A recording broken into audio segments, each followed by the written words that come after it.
Welcome to the channel, and welcome to this almost 3,000 point narrative open play game between Iron Warriors and the Word Bearers. Today we return to the Eye of Terror. This is the War of the 10 Legions. I am Say Hypor in association with DeploymentZone.tv.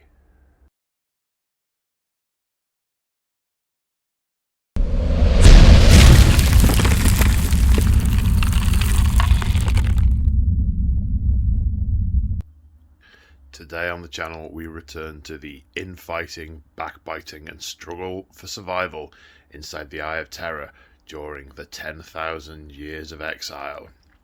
But before we crack open the juicy narrative goodness and get to what's inside, a few bits of housekeeping that regulars of you will be aware of, people who are new to the channel will not have heard before.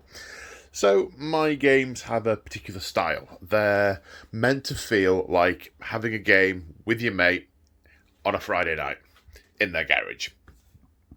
So, they're quite informal. Production values are relatively low. I don't do much in the way of editing. I let you see it as it happens, like being in your garage with your mate.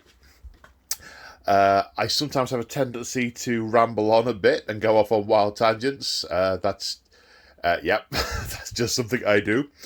And this game is what is now being coined Solo Hammer. I play both sides of the game. I also have a very small number of narrative house rules, which I will go through now.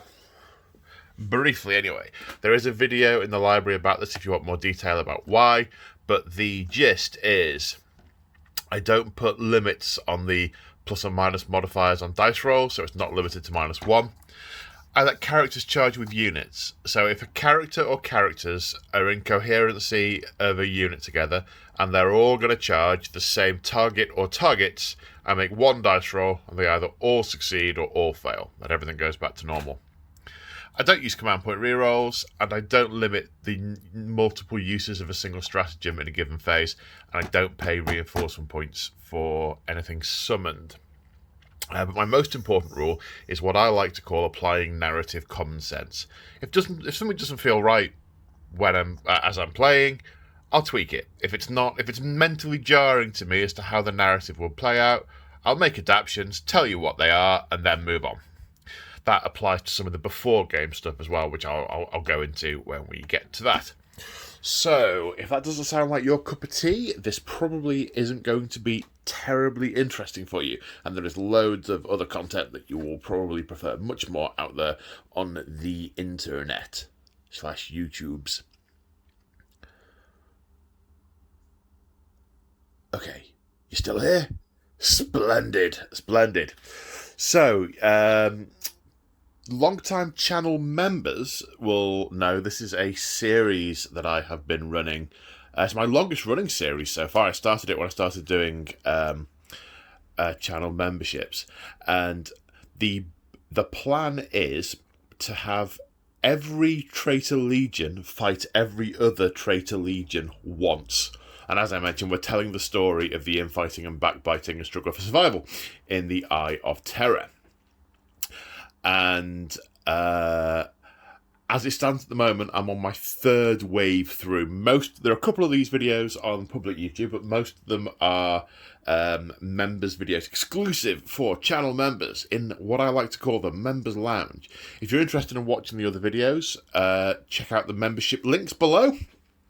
There's other stuff in there as well, like there's a community Discord chat, which the guys have lots of fun with, chatting hobby and swapping photos of minis and painting tips and all sorts of good stuff. That's a perk of being a channel member as well. So if you like this and you want to see more of this series, there's loads of them. Well, I say loads of them. I must have done 11 in total so far because there's 5 in a thing. This will be the 12th. So there's 12. I think 2 or 3 of them are on public YouTube, so there must be about 7 or 8. Plus, I'm doing another 4 in this series. So there's a good dozen. There's going to be a good dozen in there you won't have seen if you're interested in seeing more of it. Anyway, So what is the plot happening here? Well, this is a moon in the Eye of Terror that the Colchisians of the Word Bearers, that in Colchisian means the Hollow Desert. It's an abandoned moon which the Word Bearers are intending to reconsecrate and raise as a temple to the Pantheon. So this particular group of Word Bearers, this chapter within the Legion, because the Word Bearers retained the Legion's structure and status throughout the Long War, they are consecrating this planet, and it is at this point in time their base of operations. They have just returned here after a real space raid, where they have sacked the Fortress Monastery of the ephemeral Warden's Space Marine chapter and stolen all of their geneseed, because they need recruitment and they need to make new Space Marines, and geneseed is a vital resource to the traitor legions throughout the Long War. The Iron Warriors have gotten wind of this and have asked them nicely if they would share the geneseed resource. The Word Bearers declined. So the Iron Warriors are assaulting the planet in order to take it. Now, how did the Iron Warriors become aware of this geneseed raid that they had recently performed? Was this the machinations of Slaanesh and interference and manipulation by the Thousand Sons? Or possibly the Alpha Legion? Or maybe even the Fallen Dark Angels? Who knows? But right now, these two armies are going to grind their legions together on the moon of the Hollow Desert over the resource of Astartes geneseed. So, where... I've messed up. I haven't put the cards in my pocket. Right, 1 minute. Regular viewers will notice the floor has been hoovered. Look, you can see the carpet. Sorry, slightly less slick than I like. So, what is the scenario we're playing? Well, we're using open war cards, my favourite way of playing 9th edition. And we are playing Take and Hold. The battle for this moon will be won or lost by holding ground. So the players are going to roll off and start placing the objectives on the board, which I suppose I could have already done, but I'll do that coming up to deployment. In fact, I'll probably do that before we do the armies. 12 inches away from another objective, 6 inches from the edge. For the start of the second battle round, you get a victory point for being on an objective marker in your command phase. So this is get on an objective and stay on it. Keep control of it. Deployment we're going to make nice and simple, because this is a large game. It's 2,800-ish points, because that's how many points of Iron Warriors I've got, and I've then matched it with Word Bearers. I wanted to do a big game for this one, so I've got big. So we're keeping it simple for deployment. We're doing what used to be called Dawn of War deployment. I wish these deployment cards had names on them so I could refer to which one I was using, rather than saying, the one with the thing on either side, or the one with the circle in the middle, or the... Yeah. So it's line up on either side. And the twist we are using is unstable reality. So as the Word Bearers perform their ritual, the warp contorts over this planet. The consecration is affecting the minds of the Iron Warriors. -1 from leadership characteristics for all models, and -1 from combat attrition tests. But equally, part of the invasion, part of the tactics of the Iron Warriors is to flood the sensors, the auspexes of the Word Bearers, the Vox channels, with scrap code, false returns, bogus data, which is having the same effect on the Word Bearers. They don't know if they can trust the data on their instruments. They don't know if they can trust what they're hearing in their Voxes, and that is having the same effect on them. So for two very different reasons, they are both subject to this rule, -1 leadership characteristic for all models, and subtract 1 from combat attrition tests. Now, the Word Bearers, their thing is leadership, so they should, in theory, be able to weather that better than the Iron Warriors. But we shall see. But then again, Iron Warriors are great at taking out vehicles, and the word bearers have got a lot. A lot? 4. That's not a lot. Oh, 4. Right, yeah, they're screwed. Okay, well, on that happy note, let's go and have a look at the armies.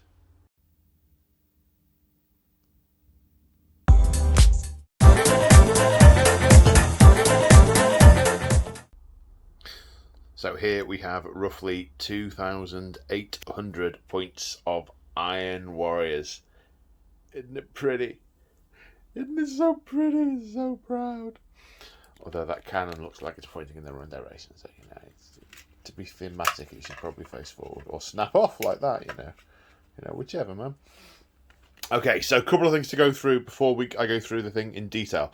So this video is being filmed after the Space Marine Codex has been released, after the Death Guard Codex has been released, but before any other Chaos Codices have been released.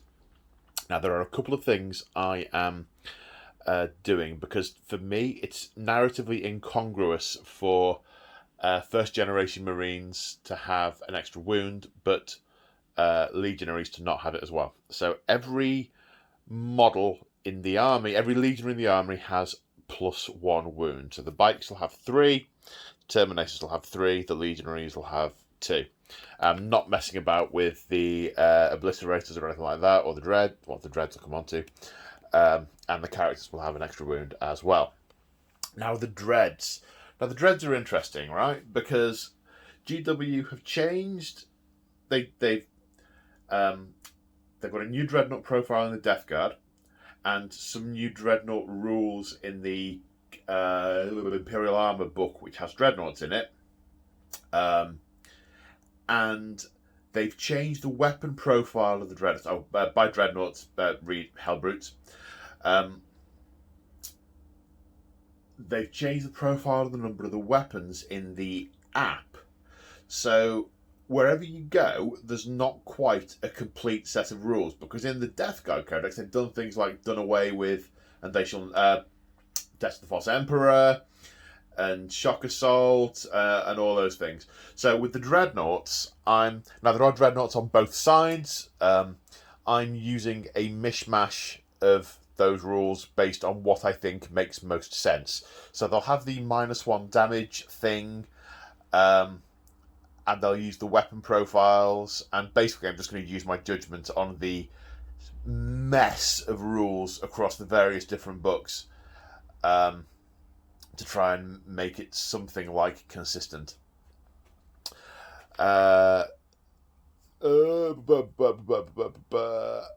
Thingy wise, not stratagem. What's it called? Detachment wise.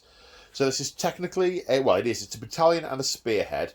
However, I'm not paying the extra points for the spearhead, and the reason for that is because I don't think it makes narrative sense to. Face forward. Because this is the usual way of Iron Warriors war.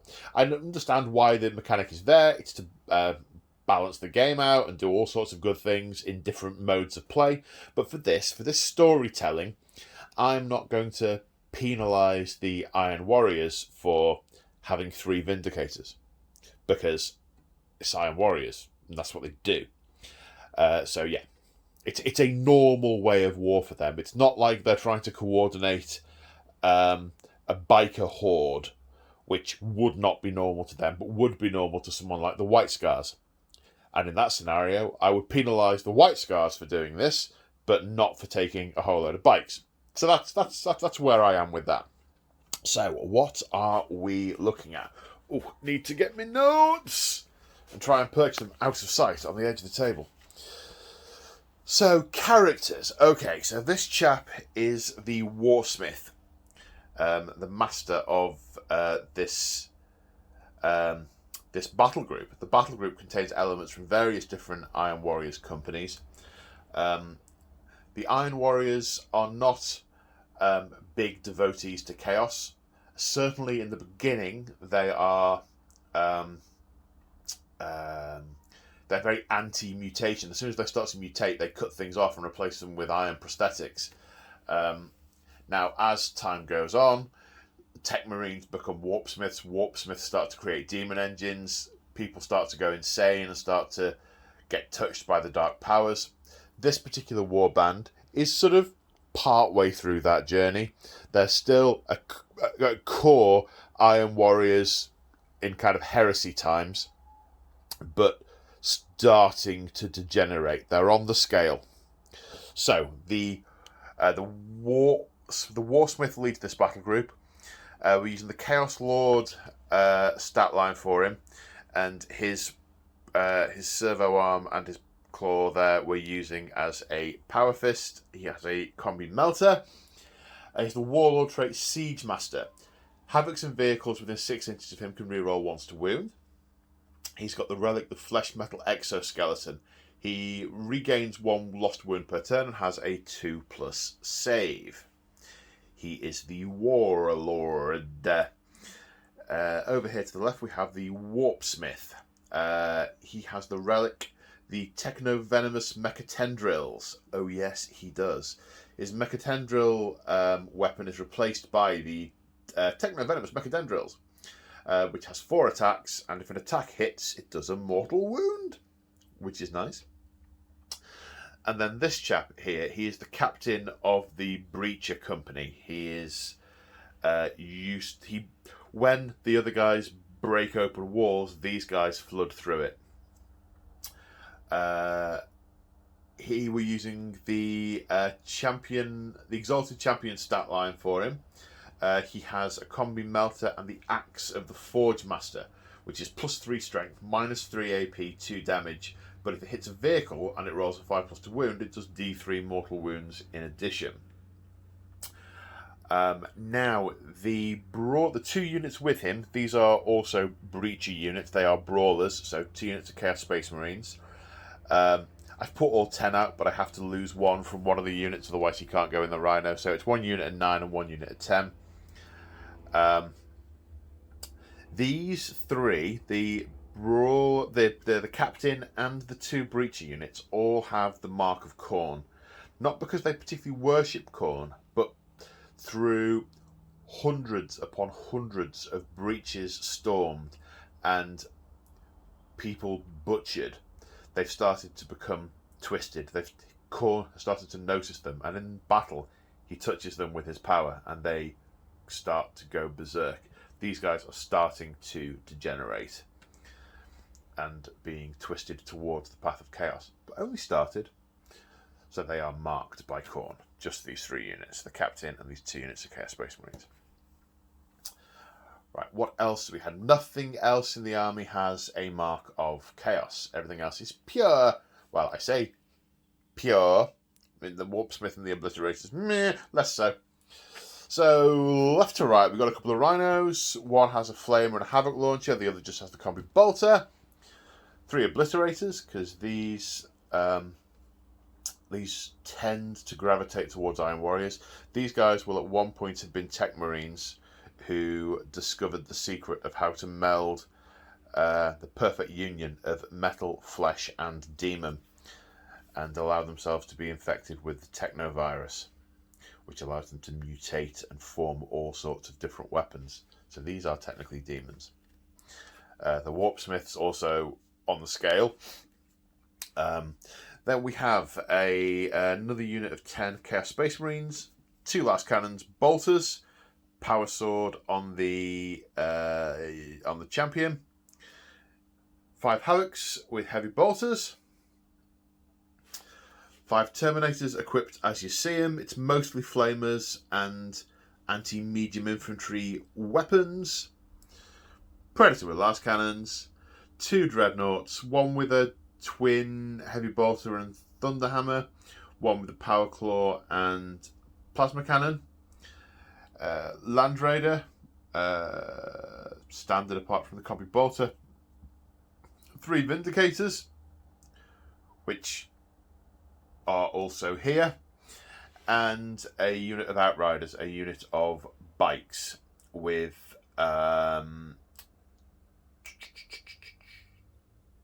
of them have melters. You can see them modelled on the on the thingy, but they still have combi bolters. These guys also have chainswords, which are sheathed at present. The champion has a power sword. And that is roughly 2,800 points of Iron Warriors. Let's have a look at the word bearers. And here we have the forces of the word bearers that are on the Hollow Desert. Now, about the Hollow Desert, at first glance, this would seem to be a lush, verdant planet, or at least life is flourishing in and amongst all the ruins.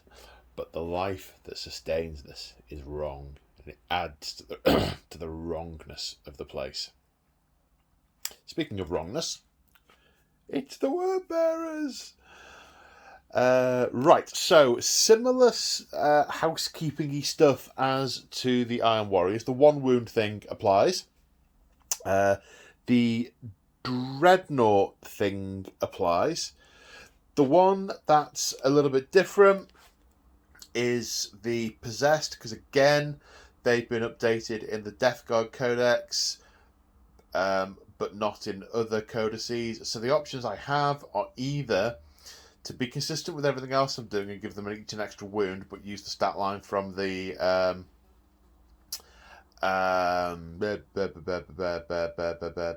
book, or to use the stat line from Death Guard and keep them on 2 wounds. I'm going to do the latter. I'm going to use my best, because things like the Death Guard don't have Death to the False Emperor or Shock Assault. So, well, actually, no, what I'm going to do, I'm going to stick to the stat line in the current Chaos Space Marine book for these guys, and they already have 2 wounds, so I'm just going to leave them at that, because having used them before at 3 wounds, they are mega. So yes, they're just staying as they are. A little bit of additional thought and mind changing on the fly. So the other thing to mention is this is a brigade, so it's 3 HQ, 7 troops, a bunch of elites, 3 fast attack, 3 heavy support. Now, you'll notice I have 2 units of demons, a unit of demonettes, and a unit of bloodletters. For narrative reasons, I'm taking those, but I'm not going to let it penalise my wordbearer thing, because using demons as shock troops is what wordbearers do. It's totally their thing, and it's entirely within the narrative, so that is what I am doing. What else? Is there anything else to mention? Oh, forgot to mention with the Iron Warriors, on all those relics I read out, that's 3 CP spent. There are going to be 4 CP spent for the word bearers before the start of the game. Again, 3 relics, which I'll go through in a minute, and also an upgrade for the Dark Apostle. So the Dark Apostle. So he's accompanied by his 2 attendants at the back here, who give him +1 to the to do his praying thing. He's been upgraded to be a Dark Apostle of the Dark Council, which basically gives him an extra prayer in his repertoire and allows him to do 2 a turn. So he's got the standard Dark Zealotry, which is reroll misses within 6 inches. He's got Benedictine of Darkness, pick a unit within 6 inches and they're then -1 to hit from ranged attacks. And Soul Terror Portent, pick a unit within 6 inches, add +1 to wounds in melee. I'm not sure if I should have gone for that one really, because I can use Who-Do-Whatsits for that. Veterans, because these are veterans of the Long War. Not quite so heavy on armour here, because this isn't a force from Forge World Galmech. This is a force from the Eye of Terror, so fewer vehicles and demon engines, but not none. Maybe these guys, maybe they're on secondment. But I wanted to go infantry heavier because I thought that fitted the scenario we were playing better. And this isn't the sort of continuing story of my Wordbearers army. This is a single point in time vignette battle between two forces in the eye. So carrying on with the Dark Apostle, he has the Warlord trait, Master of the Union. So all demon units within 6 inches of him gain +1 attack. He's also got a relic, the Cursed Crozius, because why? It's their thing. His Crozius is cursed. +2 strength, -2 damage. +2 strength, -2 AP, and 3 damage. It does extra stuff against Imperials, but that won't be relevant. Other characters. This guy here is a Greater Possessed. He increases the strength of demons within 6 inches of him. We also have the Demon Prince. This guy is a Demon Prince of Slaanesh. You have to give them a demonic leaning. There's just no option not to do that. So, yeah, he tends towards Slaanesh, this guy. His relic is the Malefic Tome, which gives him 1 additional psychic power. So he has Warp Time and Prescience, but obviously can only cast 1. Did I say Slaanesh? I meant Tzeentch. Oh, Tzeentch. Subtle difference between the two.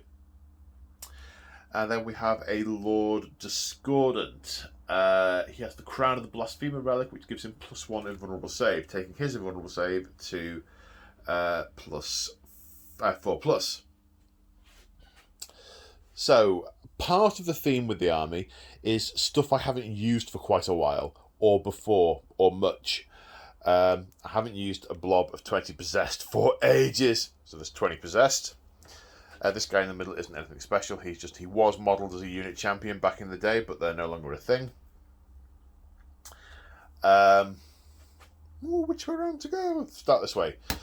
20 cultists, close combat weapons, a couple of flamers, 15 bloodletters, 5 chaos spawn, 2 mauler fiends, 1 with lasher tendrils, 1 with magma cutters. You can't see them because they're under his armpits, but they are basically melter pistols. Lord Discordant. In fact, these 4 have had 1 outing against Winter's Titan, and he blew them all up pretty quickly. So I have no idea what they can do. So I'm looking forward to using these today. Venom Crawler, which has some stats, but they could be anything at this point. I will obviously look them up as I play. 1 unit of 5 Warp Talons. Then we have 3 units of Legionaries, each 10 man. We have Power Fist, Chainswords, 2 Melters, Icon of Vengeance. We have 2 Heavy Bolters, Power Fist, and Icon of Vengeance. And then we have Power Maul, Bolt Pistol, Autocannons, Bolters, and an Icon of Vengeance. The Dread has a Twin Heavy Bolter and a Missile Launcher. 5 Chaos Spawn, 20 more Cultists with guns, and a pack of Demonettes. Yeah, it's like totally the middle of July. I don't know where that Christmas riff is coming from. My insane leaking brain. Okay, as you may gather, I am looking forward to this, although deployment may well take me till bedtime. Right, let's go on to deployment. Do I need to mention anything else? Wordbearer's Legion trait is that they get to re-roll morale tests. Didn't mention the Iron Warriors one. The Iron Warriors Legion trait is ignores cover with their ranged weapons and re-roll to wound versus buildings. That one won't come into it, but the cover might. Because it's not a very covery table, it's more of a line of sight blocking-y table. I might as well talk through the objective placement whilst I'm here. There's one under the Venom Crawler. what this boiled down to, because I alternated with the two different hats on, the Word Bearer hat and the Iron Warrior hat, is that the Iron Warriors want all the objectives to be in line of sight of each other so they can sit on them and shoot onto other objectives. And the Word Bearers want the opposite. So with various alternating deployment, we've got ones that are in line of sight of each other, like these. We've got others that aren't, like that one across the... There's a big building in the way. And there's one over here, and there's a building in the way. And there's one under there, and there's a building in the way from over there, but not over here. So, yeah, that was the rationale with the objectives, which I will now go and deploy upon. So there was a lot of thinking in this deployment, and I have to say, I think it's looking superb. I am super excited for this. I really am. Just look how cool it looks. These massive armies. Well, not massive, but these armies. Right, so. So Iron Warrior guy. He's clumped up firepower around here. Bombarding the opponent in a castle-type formation. Very Iron Warriors-y, so that's what I'm done. We've got the Shooting Marines, the Havocs, the Predator, and the Vindicator, all with the Warsmith, who's buffing them. They've got lines of fire down that corridor and are sat snuggly wuggly on that objective. This objective over here will be taken by this unit of... This is the 10 Marines in this Rhino, Dread and Bikes. The central objective, the Land Raider, is going to roll up, sit on it, blaze away, and at some point the Terminators will get out and start killing stuff. And they're going to be followed up by 2 Vindicators and the Warp Smith that are going to start bombarding the enemy. There are a lot of demon engines over there that are kind of using the blind spot of this building to approach, but we'll come to that in a minute. Then on this flank, slightly weaker, but the Rhino with the Captain of the Breaches in it, as well as the 9-man unit and a Dread. So, over to the Word Bearers. We have a similar sort of vignette-style system. The demon engines are kind of moving together as a pack. I see them as a pack. I like that. And, yeah, they're going to go one way or the other, depending on who gets first turn and what happens and all that good stuff. The Demon Prince is using them as cover to get closer to the enemy to start hacking them to gobbets. Then we have the Possessed hiding behind and making use of these Demon Shock Troops. So they'll die first as the Possessed advance up the table. We've got the Greater Possessed and the Dark Apostle buffing. I think they buff Demon units. It might just be Possessed. There might be some synergies here. I don't know. This objective, we've got 2 shock units of Chaos Spawn and Cultists, and a unit of Astartes to follow up. Then in the centre, we have shock units of Demons and Spawn, with a unit of Astartes to follow up and occupy that objective. Then on the left flank, we have a shock unit of Cultists, a unit of Legionaries, and the Dread. The Dread making good use of the line of sight blocking terrain there. So we're not threatened by too many of the enemy guns at the start. It's when we get around the corner of these buildings that it will really start to hurt. But who knows what will be happening at that point. So, need some dice. So with that, with slightly further ado, we will see who gets the choice of first turn. The Word Bearers get the choice of first turn. Word Bearers will have first turn, I think. Word Bearers, turn one. It's per battle round. No, it's not. It's the start of your turn. Yeah, word bearer's turn 1. They're just going to surge forward. If nothing else, we'll just throw the demons up the table. Yes. So the word bearers have moved, and they have very much thrown their forces forward. Shock troops going forward across the line, followed by Legion assets. Diabolical advance rolls have not got them onto that objective with the spawn of these cultists. Decent advance rolls with the possessed and the demonettes. Bit of a double-edged sword. They've got quite a way forward, but it's kind of bottlenecked the demon engines a little bit.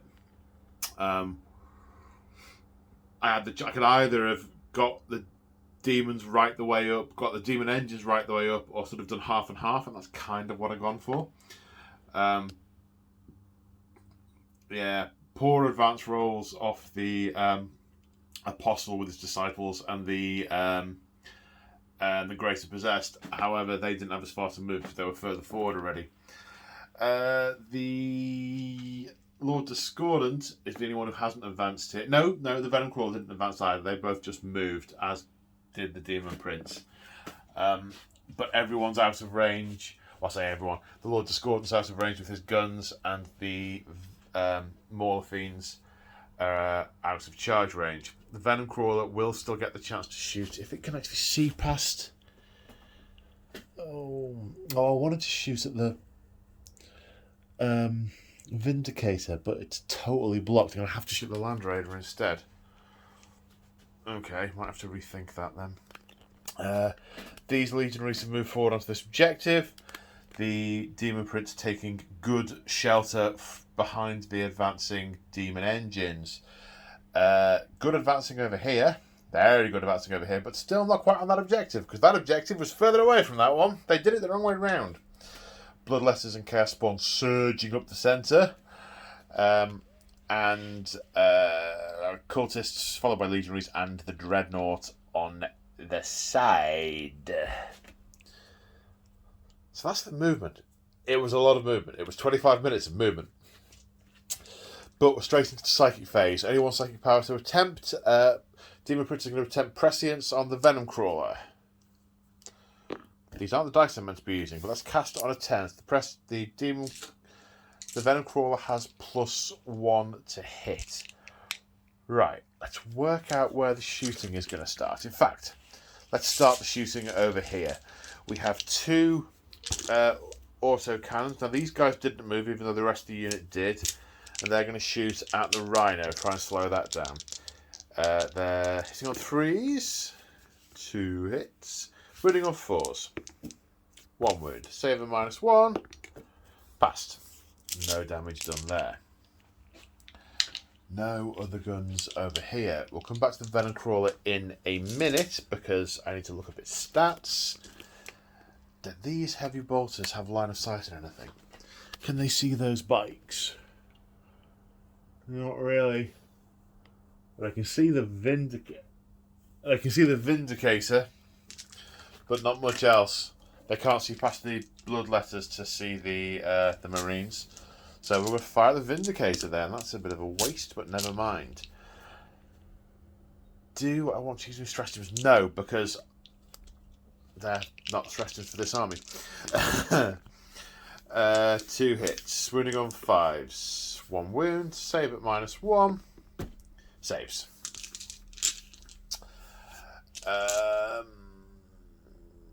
Okay, over here we have the Dread firing his twin heavy bolter at the bikes, and the missile launcher. What's worse, the Dread or the Rhino? Missile launcher at the Dread. Okay, crack missile at the Dread. Hits. Wounds on a 3. Wounds. Save at -2. Save for 5. Saves. And then twin heavy bolters into the bikes.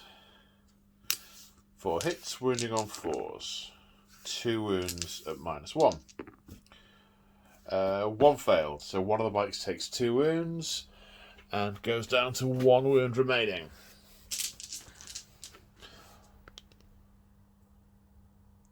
Yep. Just the Venom Crawler to look up and find out. Okay, so the Venom Crawler has 2 Excruciator cannons,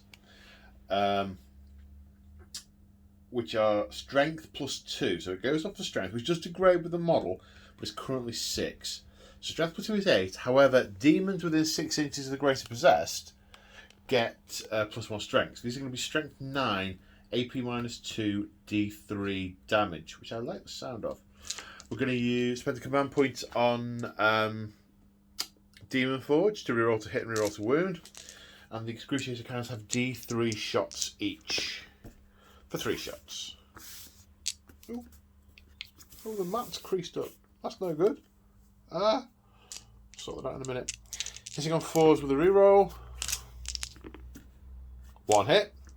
Wounding on 3 with a reroll. 1 wound. -2. Saving on a 4+. No. D3 damage for 3. Okay. 13 wounds remaining on the Land Raider. Okay, so no one is close enough to charge. Very much a manoeuvring turn from the Word Bearers this turn. Oh, although I could have dropped the Warp Talons in on an objective. Darat. Never mind. I can save that for future turns. Okay. Iron Warriors, turn 1. So here we are after the Iron Warriors movement phase, and this is going to be a brutal turn. A brutal turn.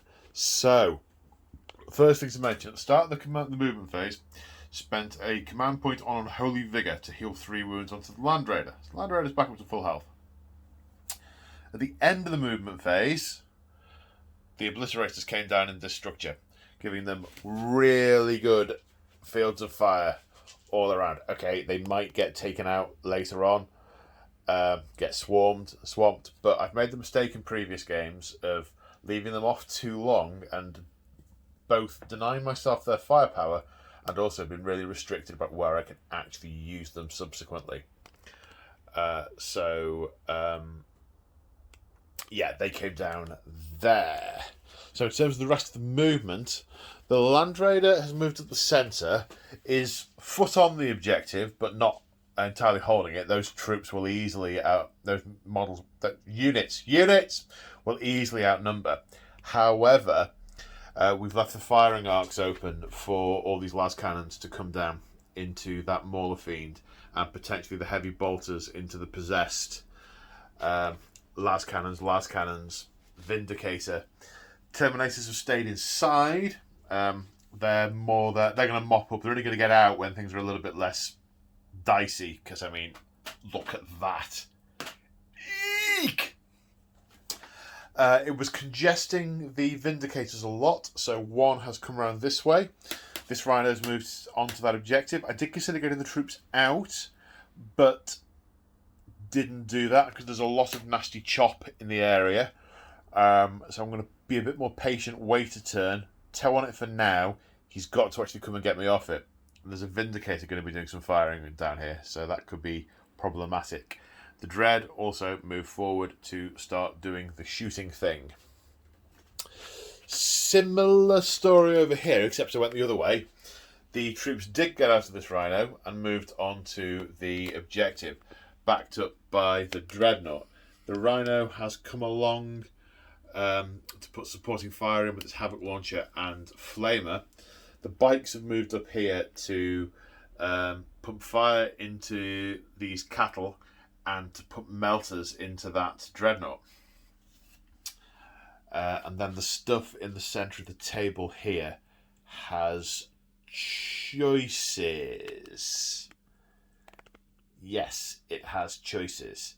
But many of these things have choices, so I'm not entirely certain which I'm going to do first. But what I should probably do is reacquaint myself with the various Iron Warrior stratagems, because these are going to be super useful and super important. So I shall be right back. Okay, so first things first, we're going to open up with the Land Raider. So the las cannons are going to target the Mauler Fiend in front of us. The Combi Bolter is going to target the demons, and the Heavy Bolter is going to target those possessed. I'm going to spend 2 command points on 2 different stratagems. I'm going to use Methodical Annihilation, which means I can reroll the damage with the las cannons, and Tank Hunters, which means firing against vehicles I can reroll to wound. So I've just got to hit 4 las cannons into that near Mauler Fiend. 2 hits. Wounding on 3s, rerolling. Reroll. 2 hits. -3, so 5 up invulnerable saves. Both saved. Okay, the inimical atmosphere. The laser beams just dissipate as they strike the demon bloated body. Okay, against the possessed, 2 hits with the heavy bolters. 1 wound. -1 save of 4 up. No, we kill a possessed. Let's kill you because you look weird. Oh, these are like the old gene stealers. You pick one up and the whole lot come with you because they're all interconnected. It's like they're all on magnets. And then the bolters into the demonettes. 4 misses. Okay, the warp energy is thick and stirring around here. Okay, in which case we'll spend another command point on Methodical Annihilation with the Vindicator, except this time we'll use it to re-roll the type. So I roll for d6 shots. I can re-roll. 1. Re-roll. 4. Woohoo! Hitting on 3s. 3 hits. Strength 10. Wounding the Mauler Fiend on 3s. 3 wounds. This is minus a lot, so we'll just save on 5s. 2 saves. The warp is thick like pea soup. D6 damage for 4. Okay, they've got some left. Need to check. 8 wounds remaining. And in some respects, I'm glad I messed up with that, because my intention was to fire with all these las cannons that can only see that Mauler Fiend, then use these las cannons to shoot another Mauler Fiend. And I totally got that the wrong way around in my head. So, right, so... Right, all the vehicles and the Havocs here are getting reroll 1s to hit because of the Chaos Lord, and reroll 1s to wound because of the Chaos Lord Siegemaster Warlord trait. So I'm going to do Methodical Annihilation again to reroll the damage with these last cannons. So these 4 last cannons shooting at that Mauler Fiend. Hitting on 3s, rerolling 1s. I've just realised I didn't do the prayers for the Dark Apostle, which I was supposed to do at the start of the battle round. What I would definitely have done is the -1 to hit prayer on the possessed, so which went off, and I'll do the aura of Smacky, which went off. Right. Yeah. Okay. Sorry, brief interlude. 4 last cannons hit. Wounding on 3s, rerolling 1s. Reroll that 1. Siege Master. Oh yes. Invulnerable saves of 5+. None. Right, damage. Boom! Rerolling any I don't like. Well, I don't like the 1. That can be a 6. And I don't like the 3. That can be a 5. I'm not that keen on the 4. Oh, it's a 2. Yeah, so that's 19 wounds. It's gone. It does not explode. Assuming they explode on 6s? Yeah. Okay, so that Mauler Fiend is an ex-Mauler Fiend. It has ceased to be. First blood to the Iron Warriors. Now, what are we going to do next?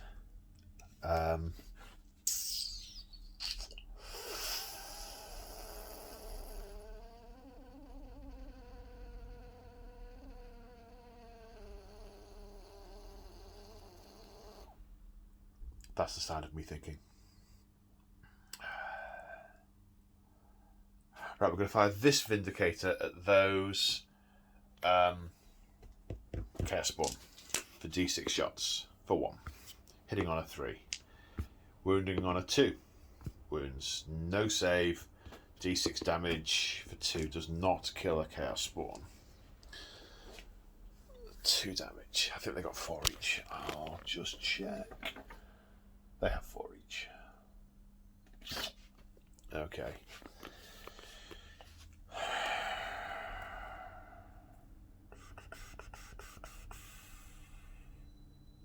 Sorry, I was somewhat... I'm a target-rich environment. I'm trying to work out the best and most efficient order to do these in. Right, what's only firing at one thing? Let's do that. These bikes are only firing... Well, they're firing at two things, but there are no choices. That is predetermined. So we've got 4 combi bolters, 3.5, 20 shots with 5 combi bolters in at the cultists and the 2 melters into the Dreadnought.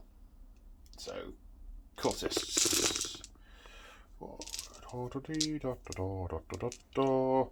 it's so warm today. It's sweltering outside. Winning on 3s because human.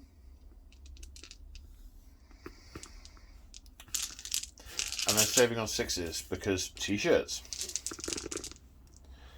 1, that's 2, 4, 6, 8 dead. And 2 melters into the dread. 2 misses. Okay, the Rhino, the Flamer combi, the combi Flamer into the cultists, and the Havoc launcher into the... No, they're a squishier target. Then it's a high strength weapon. The Havoc launcher into the Chaos Spawn. Havoc launcher, it's blast, so it's minimum 3 because there's 5 in that unit, so 3 shots. Hitting on 3s. Strength 5, so wounding on 3s. 1, saving 5 plus. No, so this one goes down to 1 wound. The Flamer into the cultists. 4 hits. 1 wound. No saves, that's 1 dead. And the combi will hit on 4s. Wound, doesn't wound. Okay, so that's another cultist. Okay,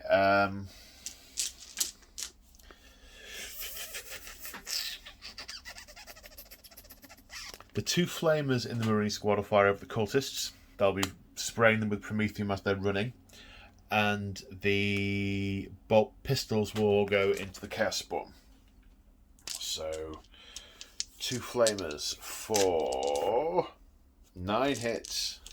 5, 9 on 3s. 6. Saving on 6s. No, 6 more dead. Let's take the nearest. 6, 4, 5, but not the scenery, please. 6. Then 8 bolt pistols into the thingies. 5s to wound, 2 wounds. Can we plink that last guy? They were wounds. There's no... Oh, bolt pistol, yes, that saves. This doesn't. For some reason, I was thinking last cannon then. Because I'm thinking ahead to the next thing I'm doing, which does involve last cannon. I say the next thing I'm doing. The very next thing I'm doing, I think we will have... who's to put them in against? I think the Spawn are a greater and more present threat. So we'll put the Dreadnoughts... heavy bolters into the Spawn. 4 hits on 4s. Oh, these are -2, so are they 5 up or 6 or 4 up save? I don't need to check. So that's 2 each, kills 1 and does another 2 damage to another.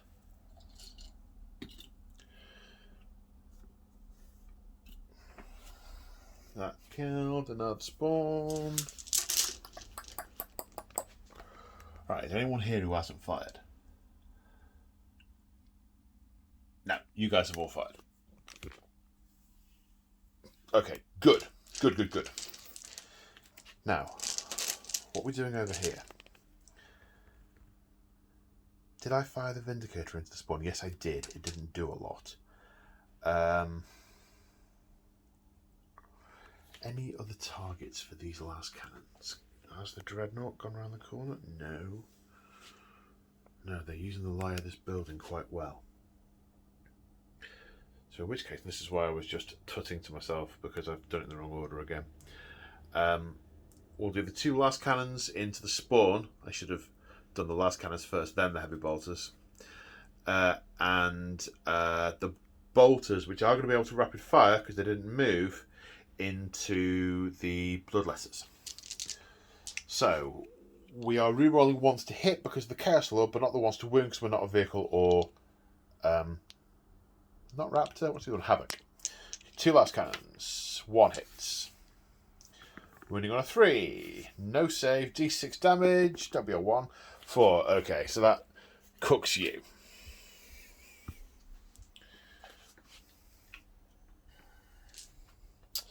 And then 14 bolter rounds, 14 mass reactives into these Neverborn. Hitting on 3s, rolling 1s because the Lord is there. Wounding on 3s, no rerolls.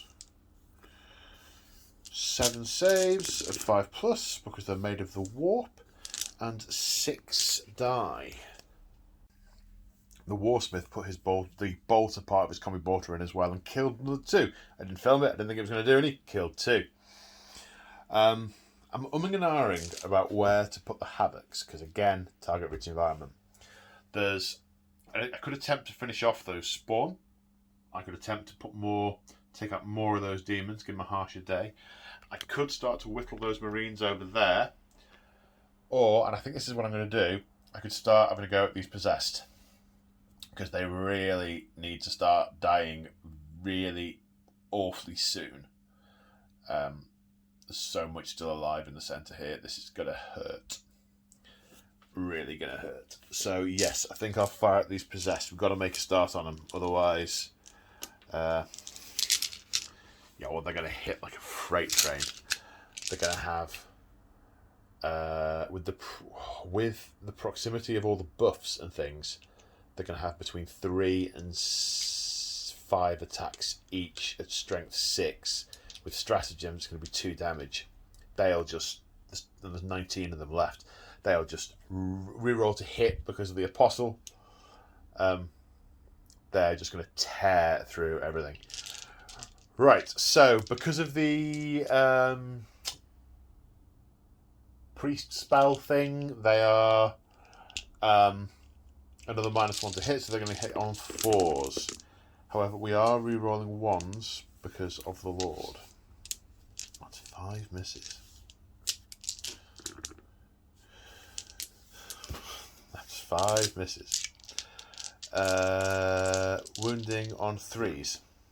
We roll the 1 because he's a Havoc and he's a Siege Master. No, okay, 3. At -1, saves of 4+. 2 fails, kills 2 possessed. Nope, but not a demonette. Stop trying to drag the rest of the board with you.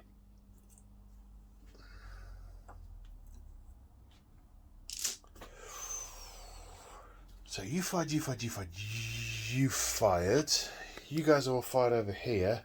So it's just the obliterators and this little knot left. Let the thinking commence. So the obliterators next. They're going to saturate the area of where these demons are with fire. 2 obliterators are going to fire into the Lord Discordant, and 1 into the Venom Crawler to try and deal with the return fire. Now we're spending a couple of command points on stratagems.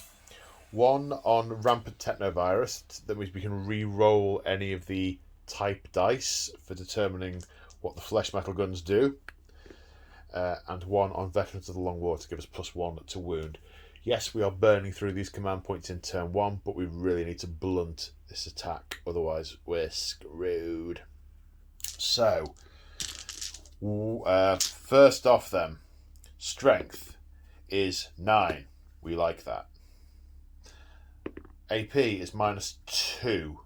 They have invulnerable saves anyway. That'll work for me. Damage is 2. Do I be greedy and go for 3? But risk getting 1? What do you reckon? No, I'm going to stick. I'm going to stick. Okay, so 2 guys on the Lord Discordant, hitting on 3s. Whoa. That's a lot of misses. Toughness 6, strength 9, veterans, winning on 2s. Now this guy's a 4+ invulnerable save, and he makes 4 of them. He takes 2 damage, putting him on 10. Wow. That was a combination of awesome and poor. Okay, 1 Obliterator going into the Venom Crawler. Hits 4 times, can't kill him. Wounding on 2s. Invulnerable saves of 5+. Makes 2 of them. Ah! So the Venom Crawler is still on 8 wounds. Oh, that wasn't in the script. Right, over here now. Vindicator into the Chaos Spawn for a number of shots for 3. Hitting on 3s. Wounding on 2s. D6 damage each. Kills 1. Then the Hellbrute Cannon, Plasma Cannon, 1 shot. Hits. Wounds. No save. Goes down. 1 guy has a wound remaining, which let's attempt to plink it off with that Combi Bolter. Oh, he has a Combi Bolter as well. And to be fair, I'd have said that was going in against these, so I'll come back to that in a second. 2 hits. We're wounding on 5s. 1 wound. Save of 5+. Yes. And then Combi Bolter shots against these guys. 2 hits. 2 wounds. 2 killed. Okay, so a mixed bag success-wise thus far, but we have got some assaulting to do. We've put a very, very little dent in that centre formation there. That is going to sting. I did consider putting all the Obliterators into the Possessed to try and just mush them. On reflection, probably would have been a lot better. Ho-hum, hindsight. Right, let me think about charges and stuff. Right, we have a couple of charges over here. The Legionaries into the Chaos Spawn need a 6, which they fail to get. And the bikes, I mean, game-wise, I'd rather the bikes just stayed still because I don't want to charge the Marines. But equally, I'm not prepared to just move them up and just connect with the first couple of cultists. These bikes are going to try and drive through this lot. And that's what they're going to do. So they need a 7. Which they get. Sorry, because I was declaring against the Marines and the cultists, which is why I need a 7. So they're in. Okay, so we're going to end up with 3 against the cultists and 2, one of which is the aspiring champion, against the legionaries. So, against the cultists, hitting on 3s. Wounding on 3s. 1, so that's 3. These are -1, so that's 3 dead cultists.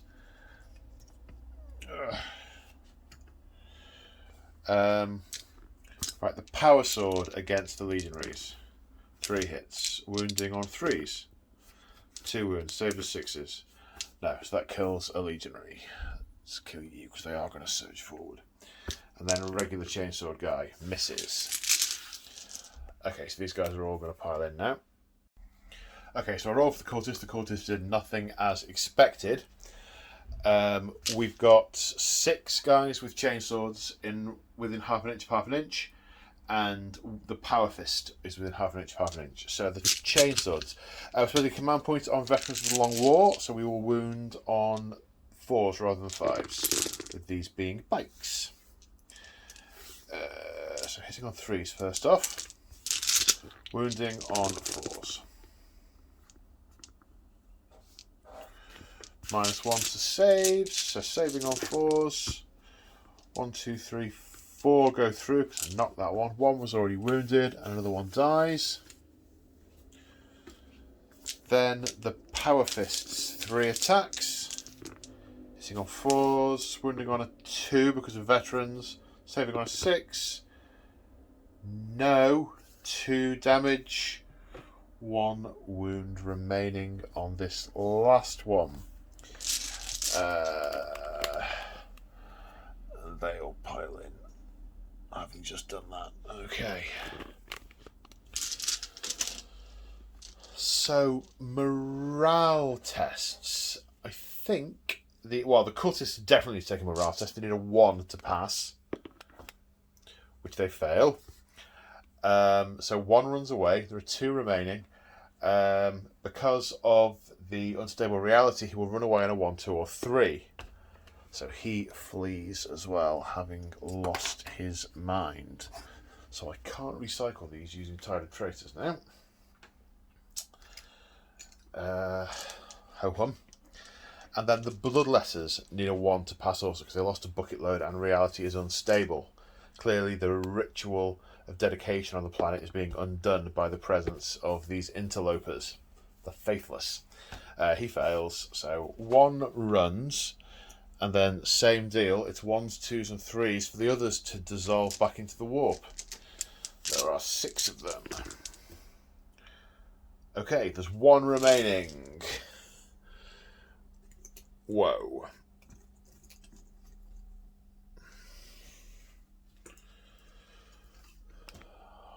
Any more to do? So at the end of Battle Round 1, the Word Bearers have ostensibly had a mauling. However, just glancing over at the pile, most of what they've lost are the expendable shock troops. Chaos Spawn, demons, cultists. They've only lost 4 legionaries and 1 demon engine. And they're now really close to their adversaries. So do you know what? I'll take that. Right, let's go on to Word Bearers turn 2. So it's the command phase of Word Bearers turn 2, and they've scored 2 points. 1 for controlling that objective, and 1 for controlling that objective.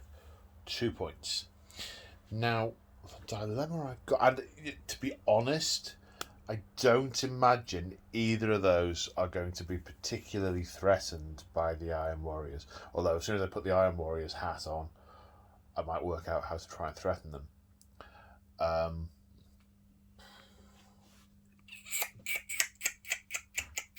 The majority of the Word Bearers' army is centred here. As a Land Raider in the way. There's a very small window. I'm going to end up tar pitted if I'm not careful in falling, different units falling over each other trying to get into the centre. So the question then is what I do with them. I mean, the Demon Prince is fine. He can fly over and take on another target. The centre here is obviously weak. It's only got a couple of spawn and Bloodletter in it. So I might want to bolster this and maybe move the Venom Crawler up here to start putting some fire down into those, start annoying them. I have still got the Dreadnought and these Legionaries over here, so there is some threat going to come in. I could bring the Warp Talons in. That's probably not a bad use of them, to be honest. I could potentially put the Demonettes and or the Possessed over here. Where I really want the Possessed is over there. And I did think what I could do is I could move them over here, then use the Demon Prince to warp time them to get them all the way over there. But if I do that, I've got to keep these Demon Engines quite a way back. Because if I'm going to do that, I don't want to be advancing them. I just want to move them so I can then assault. But how much of a charge would that actually give me? Do you know, that might kind of work. Oh, I did want to move the Greater Possessed and the and the Dark Apostle with them to buff them. But Dark Apostle needs to do his prayers. Right. Let me think. Right, so we're going to attempt Dark Zealotry on a 3+, which goes off. And then Soul Terror Portent. So Dark Zealotry is going to give everyone within 6 inches reroll to hit. Soul Terror Portent, you do on this Mauler Fiend to give him +1 to wound on a 3+, which goes off. Try and remember both of those. So I think I have something approaching a plan. I think I'm going to move the Demonettes this way to maybe come up here and assault these guys, or come over and help against this tank. Try and bring the Possessed up here and then warp time them to this lot. The Demon Prince will then be there and he can go into whatever. And then get the Demon Engines as close and the characters as close as I can to assault the tank. Yeah, let's go with that as a plan. Right, movement. Here we are to the movement phase, and at this end of the table, the cultists and Chaos Spawn have moved up onto that objective. As have, it turns out, the Demonette. I was positioning them to charge the tank and or the Obliterators, and then realised they were on the objective as well, which, you know, whoop. Although they're troops, I don't know if they would be OBSEC, but I'm not going to treat them as it, because they're just shock troops. Then in the middle, the Possessed are piling through that gap. The Demon Engine is kind of circling round them. The Demon Prince has had to come. He couldn't fly all the way over there. He could make the distance, but the range for... I underestimated how far the Possessed could actually move, so warp time would have been out of range. So the Demon Prince had to stay a bit further back. These characters are going to end up staying here with the Demon Engines as the Possessed get warp timed forward. Which, you know, fine.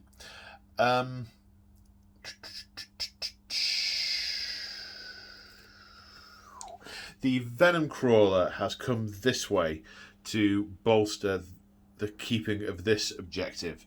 Put some fire down the field and so on.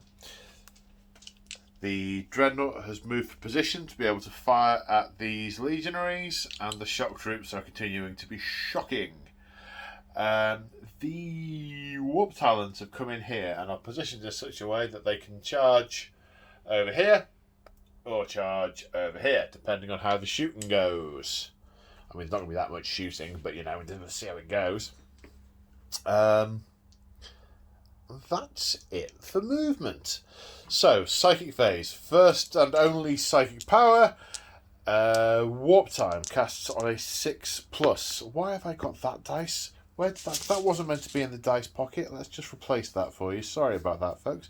There we go. That is passed. So the Possessed can now do a normal move. Okay, first things first. 7 bolt pistols into these bikes. Hitting on 3s, wounded on 5s, 2 wounds, saving on 3s. Yes. Okay, now this unit of legionaries, who did not move, are going to fire into those legionaries. And we're going to use a command point on Veterans of the Long War. First off, we have Heavy Bolters. 3 hits, wounding on 2s because of Veterans. 2 wounds. Saving. Oh, did I want to do Dower Duty? No, too late now. No, there's lots of fire going to come into them. Yes, sorry, we're going to spend 2 command points on that unit of legionaries. We're going to do I'm Within, I'm Without, which is going to give them a 6+ shrug, and Dower Duty, which is going to worsen the AP of incoming fire by 1. So AP -1 will become AP 0. So these are going to be 3-up saves. So all made. And then there's going to be 12 bolter shots because these guys didn't move. 6, 10, 12.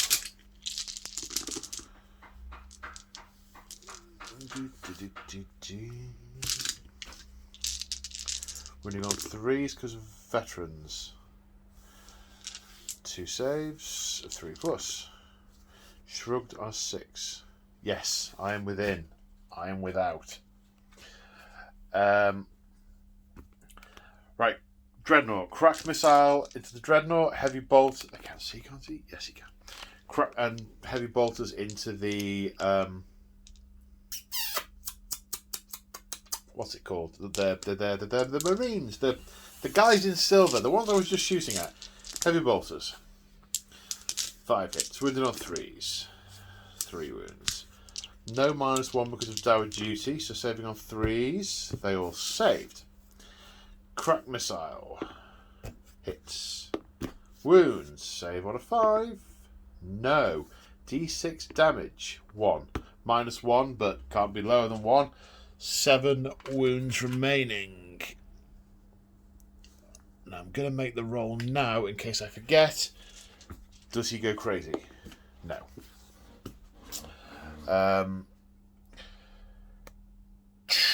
Right, then the Venom Crawler is going to fire his Excruciator cannons in.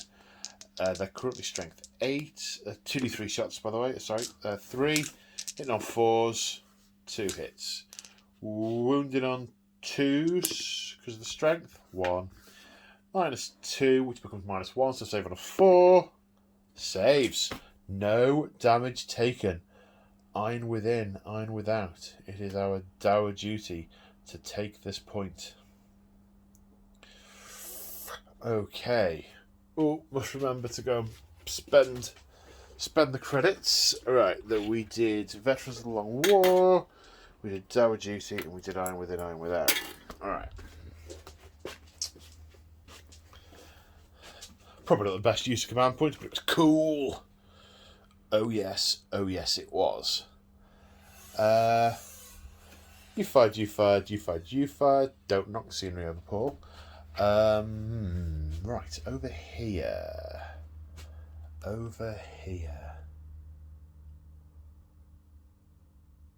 Well, it's a long shot, but let's give it a go. I can't see any other use for it. Let's put these legionaries all into that rhino, try and crack it open. Then we've got all sorts of other things that can feast on the contents. Fistful of dice, please. Right, auto cannons. Hitting on 3s. 3. Wounded on 4s. 2. Saving on 4s. 2. 2, 4, 6, 8, 10, 12. Bolters. The armour saves in this game have been amazing. Hitting on 3s. Wounding on 5s. Sorry, my brain locked up for a moment there. 4 saves to 3+. Someone finally fails a save. And then the cultists fired in as well and took 1 wound off the rhino. Must have been a lucky shot on a power cable or something. The only gun the word bearers have left is on the Lord Discordant, who's going to hose down that Land Raider with his Bale Flamer for 2 hits. Strength 6, winning on 5s. No. Okay, so we're on to charges. So many charges. Is there a particular order I need to do these in? First off, the Lord Discordant is going into the Land Raider, and the Land Raider is going to Overwatch.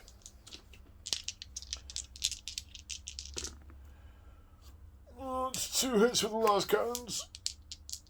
Winning on 3s. It's 1 wound with the last cannon, 4+ invulnerable save.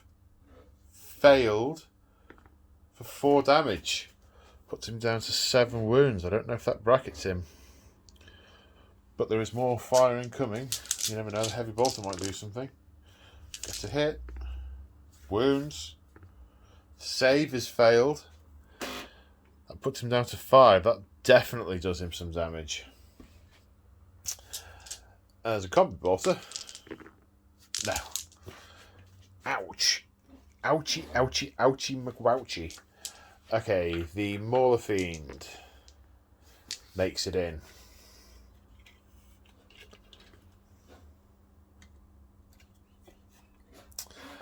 Where am I putting those possessed? Now, this is the question. What do I want to kill more?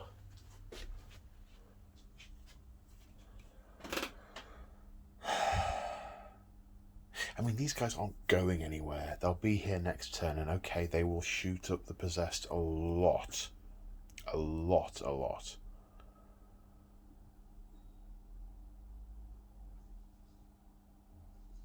But this is a harder charge. It's a 6-inch charge. And I might end up being strung out and not get quite so many guys in. But the Vindicator is right there. But it's got a narrower frontage, so... Let's take out the Vindicator. Okay, charge the Vindicator. Glad I charged the Vindicator. Right, move those. Okay, and they ended up here. Now the Demon Prince is going to charge the Land Raider. 7, that's enough. This Land Raider's about to have a bad day. Now, where do I want to put these Warp Talents? Well, I'll think about that after I put the Chaos Spawn in. But these guys are going to Overwatch, and they have 2 Flamers for 7 hits. Running on 5s. No. That's not great. And then 8-bolt pistols. Nothing. And they make it in. And then the Bloodletter will follow afterwards, assuming he doesn't roll Snake Eyes. Well, if he rolls Snake Eyes, I just have to measure. I don't have to measure. Now, do I want to go in there? Or do I want to chance my arm over here? I don't realistically expect to hold this, to win this.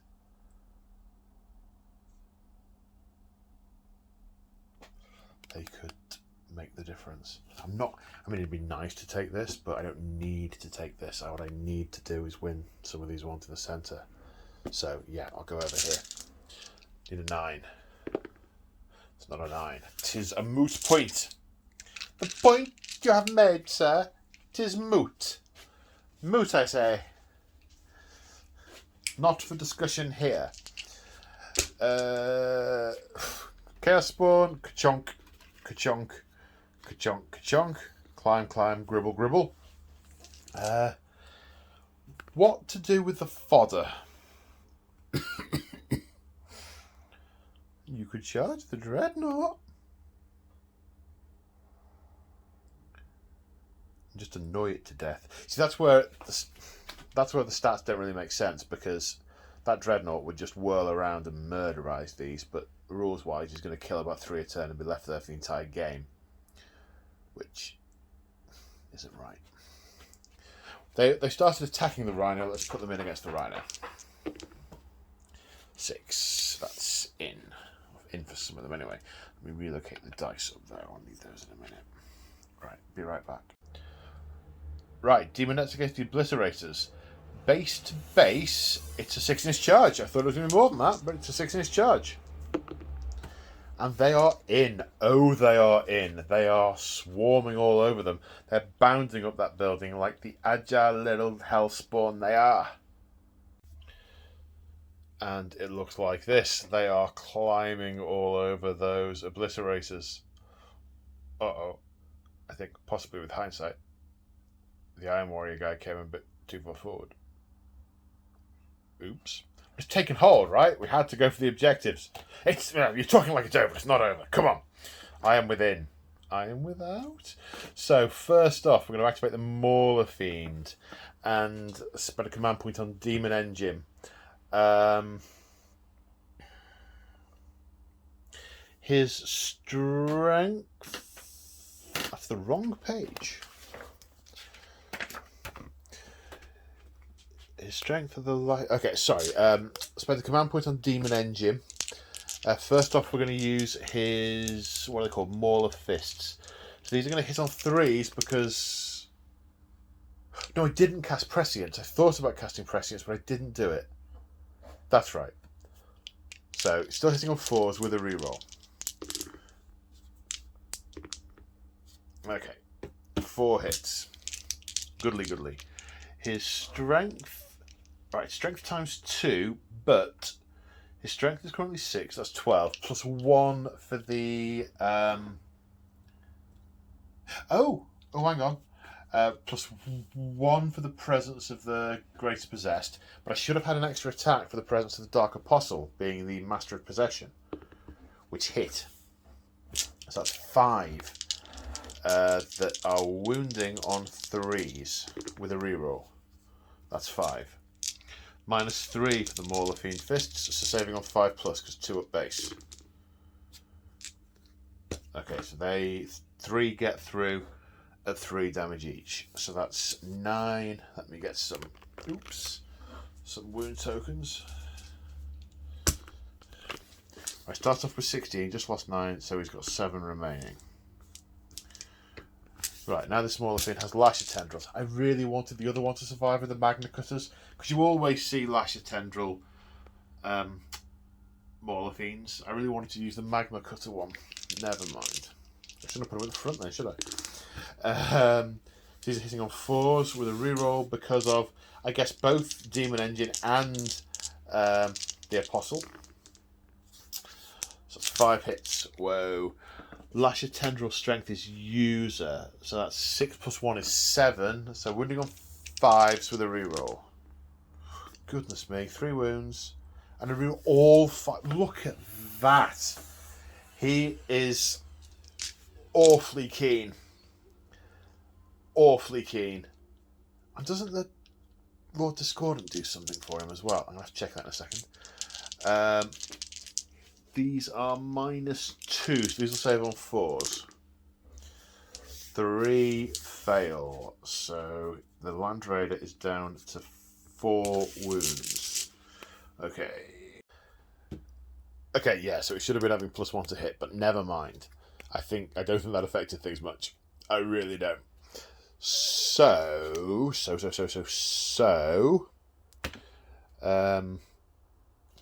yes, 4 wounds base. 4 attacks base, sorry, plus 1 for charging, because he has the Heretic Astartes keyword, plus 1 for being next to the Warlord who has the Master of the Union? Master of the Union, that's right, that's what it is. There's a whole bunch of other attacks, we'll come to those in a second. So these were his Impaler Chainglaive. His hittiness doesn't degrade, so he's hitting on 2s. Re-rolling because of the Apostle. No, okay. The Impaler Chainglaive strength is plus 2. Now it's times 2 on the charge. The strength doesn't degrade. It's strength 4. So 8 plus 1 is 9. Plus 1 because of the presence of the thing I'm pointing at. So 9. So he's going to wound on 3s.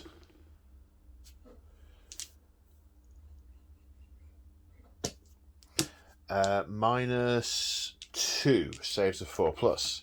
1 is failed. It's down to 2 wounds. Right, I get 2 attacks from my Mechadendrites. They hit on 2s. We roll a 1. These are just strength 5. So we'll wound on 5s. This is a normal 2 plus save, which it makes. Okay. We now have 4 attacks from the Hellstalker with bladed limbs and tail.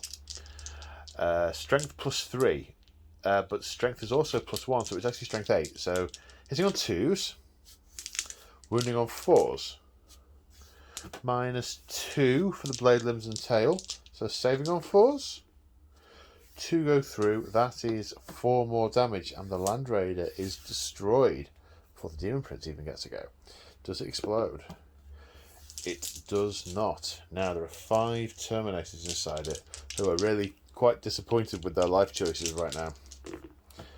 None of whom are killed, but who are going to pile out the back in a great hurry. Oh, they can get outside, can't they? I don't know that they want to do that, but that's what they do. That's what they're going to do. They're going to get outside. Right, so the possessed are going to attack the Vindicator, and I'm actually going to remember to move the Land Raider. 1 minute. I was just coming on to I think that Land Raider died. I'm just going to roll to see how many attacks the possessed get. D3. For 3! Plus one for charging, 4 each. Ouch. So, now that the Land Raider's gone, and the possessed activate, more of them could get round and get in, piling in. There's only one of them that's not within half an inch of half an inch. So that's 16 of them with 4 attacks each. I don't have that many dice of the same colour. I'm going to come back to you in a bit. Although the Wordbearer guy has spent 2 command points. One on Revered Hosts, which is a Wordbearer special, which makes them damage 2. Oh! And one on Veterans of the Long War to to make him wound on an extra 1. So they're going to wound on 4s. So he's going to hit on 3s, wound on 4s, 2 damage each. Ouchie. Okay, I've resorted to the dice bucket. 64 attacks, hitting on 3s. At least I'm not rerolling to hit. That'd take a while. Just sit back and relax whilst you hear the gentle sounds of me discarding dice. Oh, I could stop the camera. Good thinking, Batman. This many to wound on 4s.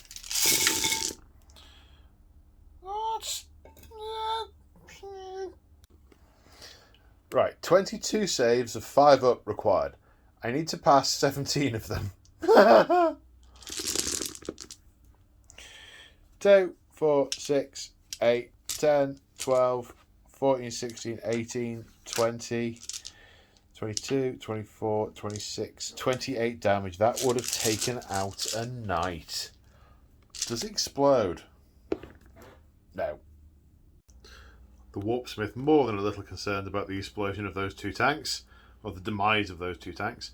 The possessed consolidating a little bit just to make where they were stood look less silly, and the Demon Prince activating and moving forward a bit, coming forward with intent. Oh yes, look at the intent. Now we're going to come on to the Demonettes against the Obliterators. The Iron Warriors guy isn't going to interrupt anywhere. There's not going to be any command points left, and it's just not going to have enough of effect to be worth doing. Is it Mr. Demonette in the count? Hang on. I've got a fistful of Demonette dice, and I've counted them from around the corner. I didn't see this one here hiding behind the flag. Okay, so the Demonettes that are in range, 2 attacks each, hitting on 3s, strength 3, so need a wound on 5s, -1 AP, but any rolls of 6 to wound are -4. No 3s.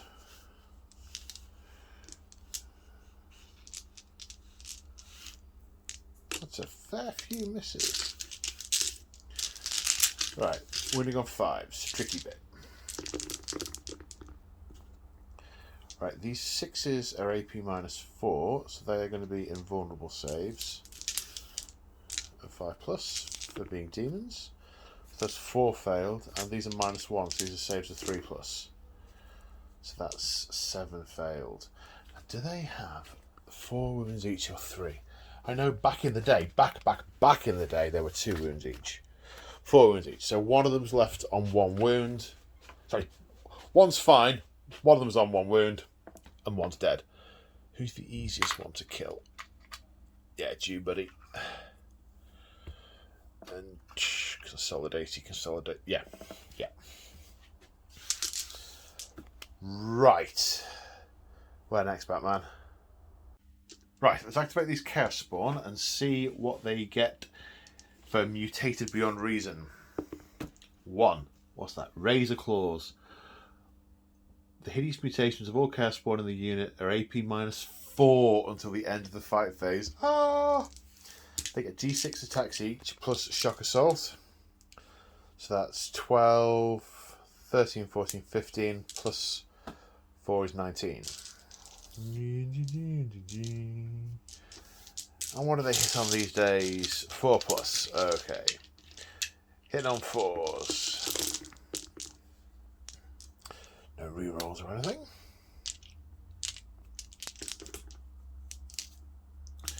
Strength is 5, so wounding on 5s. And the wounds, that wasn't a wound. The wounds go straight through. Because it's AP -4. 2, 4, 6, 8. It had 8 wounds left. It's gone. Does it explode? It doesn't, but there are 10 guys in it. One of whom doesn't make it out. Right, a bit of artistic license there with the disembarking. They did all fit, but I'd have had to have fiddled about with all the terrain at the back, and some of these are metal and they're falling over and they're wibbly wobbly. It's not going to make a difference on the game because we know what they're doing next turn. So a bit of artistic license there. These guys could activate. Can't do anything. I suppose they can just sort of bunch up and mill around and move to look a little bit less in a liney. They're probably quite surprised at how quickly the spawn have ripped through it, but then again, they're probably not surprised. They're probably praying. They're probably doing all kinds of benedictions to the dark gods. Right, what else we got? Now we have some chaos spawn up there. What is their mutation? 2. Grasping pseudopods. 2 extra attacks each. And they have 8 plus 1 for charging, 10 plus another 2 each. 14 attacks. 6, 7, 8, 9, 10, 11, 12, 13, 14. It's on 4s.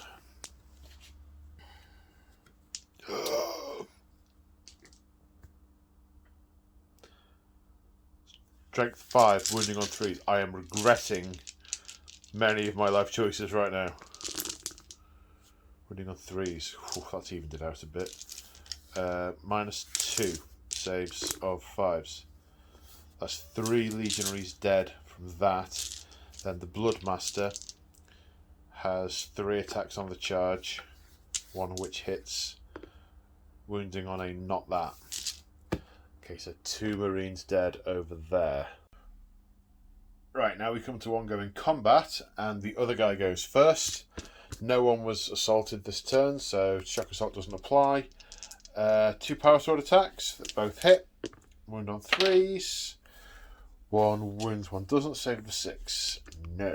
Okay, chain swords. 3, 1, 4+. No. 1 legionary. Cut down. Now it's their turn to pile in and do the fighty back thing. The fighty back thing. The fighty back thing. They're all in there. So, again, no one was assaulted. With chain swords, we've got 1, 2, 3, 4, 5. 2 with melters. Let's do those first. 1 hits. Doesn't wound. 5 with chain swords. Gives us 10 attacks. Hit on 3. Wounded on 4s. 2 wounds. -1. So they're not wounding on 4s, they're wounding on 5s. They weren't wounds. Were they 4s or were they more than 4s? Hang on. Right, they were actual 4s, so nothing there. Then the Power Fist hits once. Wounds on a 3. Saves on a 6. No, we'll splat the one that had 1 wound left. Now, attacks back. I think it's just the Obliterators against the Demonettes. But the Obliterators are no slouches in Assault. But they have lost a guy. Right, so I'm going to have 8 attacks back, hitting on 3s. Strength is 5, so wounding on 3s. Strength is 6, wounding on 2s. Then demonic saves of 5+. Yeah, okay, a demon. Okay, they slouched. A demonette gets killed. Let's take that one for ease.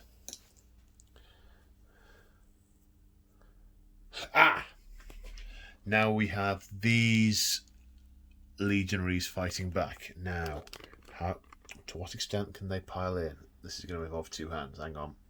Okay, so against the Bloodletter, we've got one guy with a chainsword and one guy with a melter. So we'll do the melter guy first. And he's going to run a 3.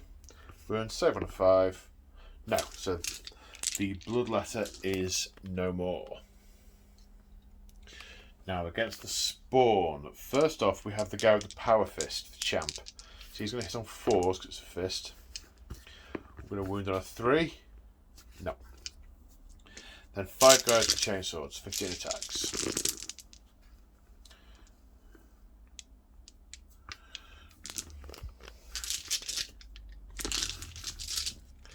Wounding on 5s.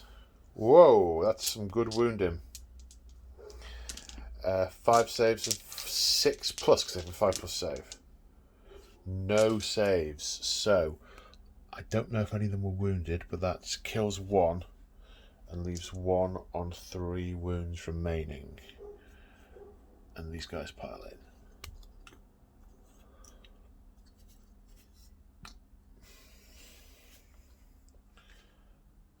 And I think that's all the combat. Alright, has anyone taken more than a casualty or 2?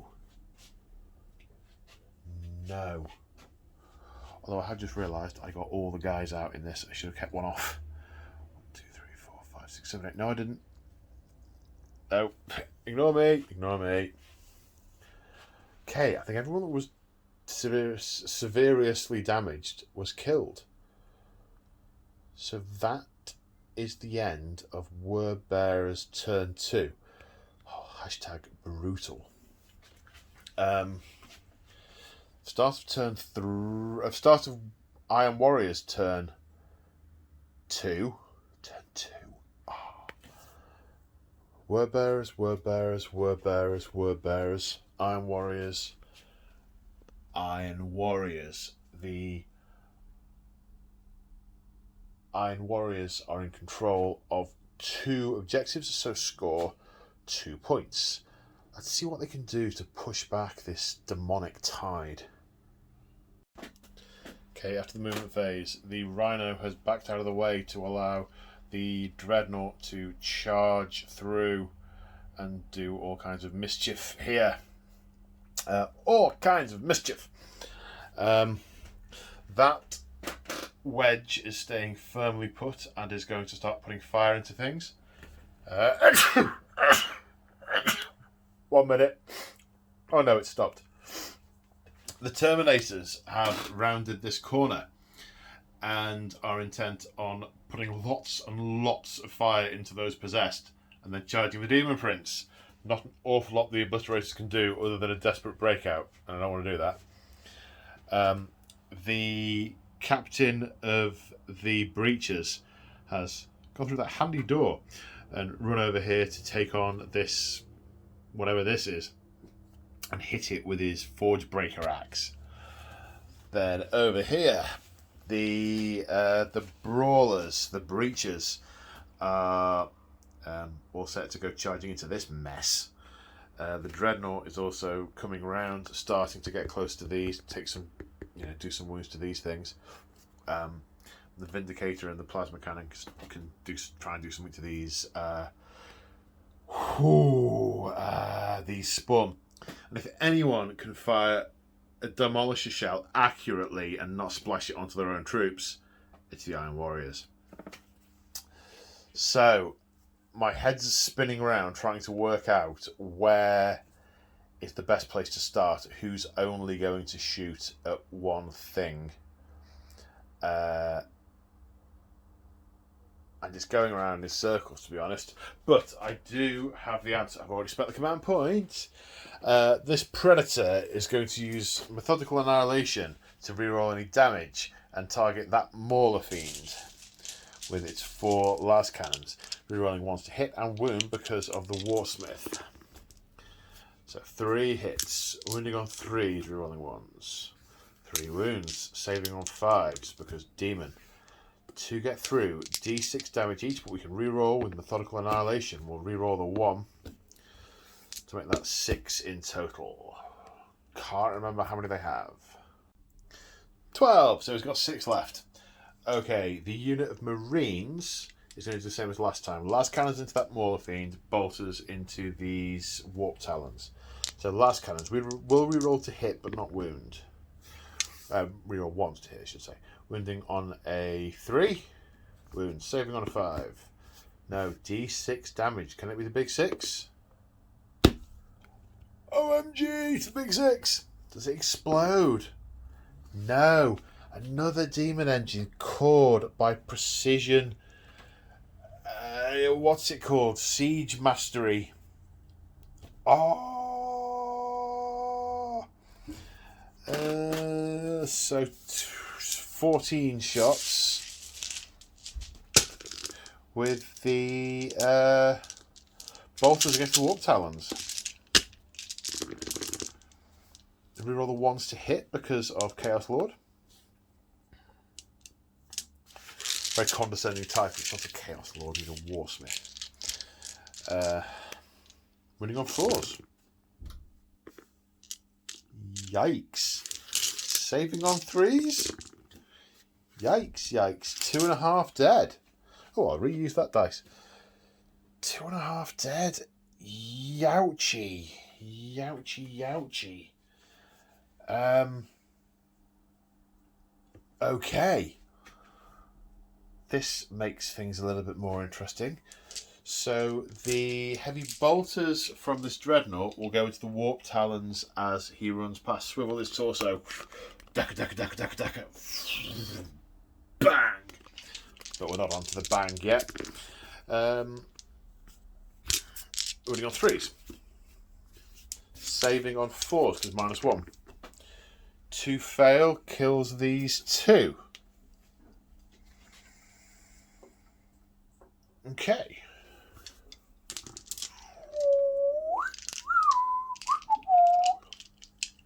Interesting. May as well put the Havoc Launcher in. 3 shots. 2 hits.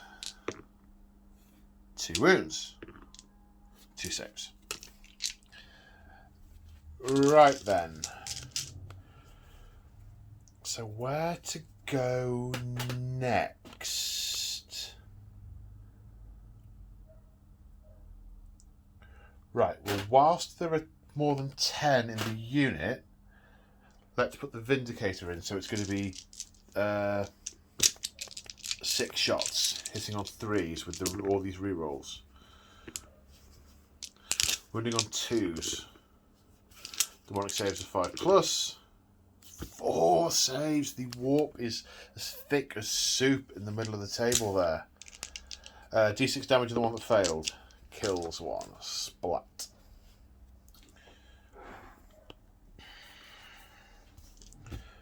Right. The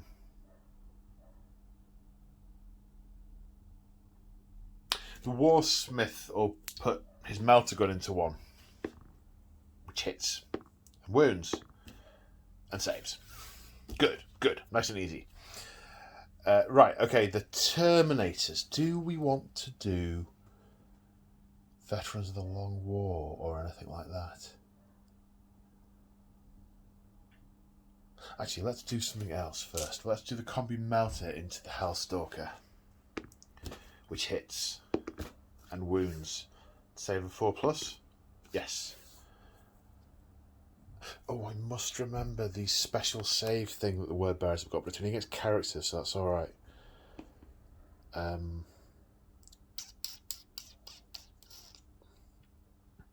Okay, we'll start with the Warpsmith. So, Flamer, 6 hits. 3 wounds, because it's toughness 4. No damage. Melter gun, misses. Okay, so the Terminators. Do I do Veterans of the Terminators? Yes, I'm doing Veterans of the Terminators. The Terminators, they are Veterans of the Long War. Heavy Flamer. Hits 3 times. Wounding on 3s. 2s.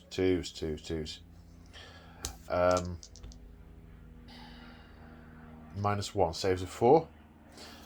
Both made. 2 regular flamers for 10 hits.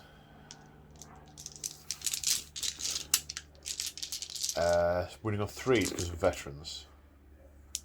Saving on 3s, power armor.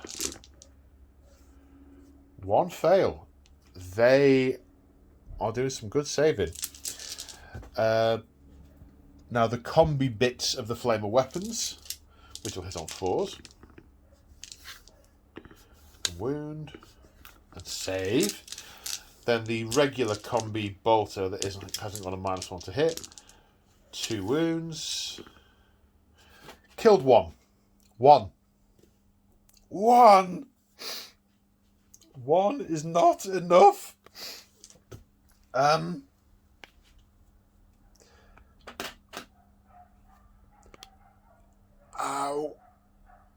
That's not great. Okay, let's see if the Havocs can do any better. Now the Havocs are getting all these rerolls, which is nice. And the Flamer is in range for like the first time ever. So hitting on 3s with a reroll. So that's 10 hits. Wounding on 3s, rerolling 1s. I meant rerolling 1s. Right, -1 saves of 4+, but each fail will kill a guy. Finally, some of them die. I mean, even the word bearer in me was starting to feel bad for the Iron Warriors. 5 die. 2, 3, 4, 5. Then the Flamer, hits 4 times. Winning on 4s, rerolling 1s. Saves a 3+. 2 more fail, 1 more guy dies. And took a bit of scenery away with him. Okay, so what's that got them down to? There's only 9 of them now. Only 9! Oh, 9 is easily enough to overrun that position.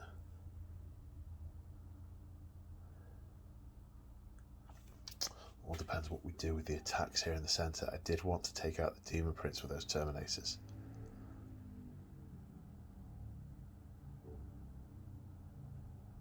Let's see. Let's see. We have more fire to do first. More fire to do first. Right, I need to do a bit of tidying up because corpse pile. So, coming around here, I've just worked out that I should have taken an extra model away because there were only 9 in the unit to begin with because they were in the Rhino with a character. So I've just taken the guy off.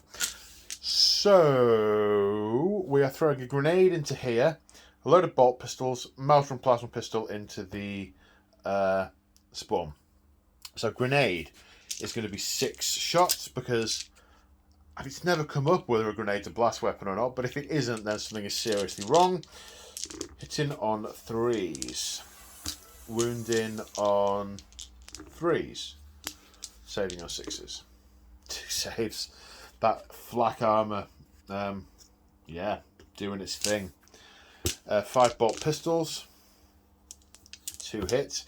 How are they missing in that morass? Another one saves. So he kills 2. Ooh, they are going to be a problem. Right then. Get melter gun into the. No. Plasma gun into the no. Right. D6 shots with the Vindicator. Do I want to spend a command point so I can re-roll it? No, I'll trust on the accuracy of the 4th Legion. 4. I'll take that. Wounding on 2s. Oh, sigh. Okay, 2 wounds. Gets all the way through. D6 damage each. Kills 1. Half kills another. So 1 dead. Oh no, 1 was on 1 wound. So the 4 damage kills the 1 that was on 1 wound. Then the 2 damage goes on this next one. Right, the Dread will fire. He's got a combi bolter as well. That's the bolter will go into the thingies. D3 shots for 2. 2 hits. Wounding on 3s, strength 8. Straight through the damage kills this one. Straight through the armor, I should say, because it's minus a bunch and 2 damage flat. Then combi bolters. Kill another one. Take you.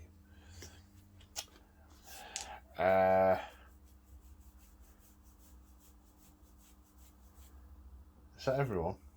I fired you. I fired you. I fired you guys. I had hoped to have done more damage over here.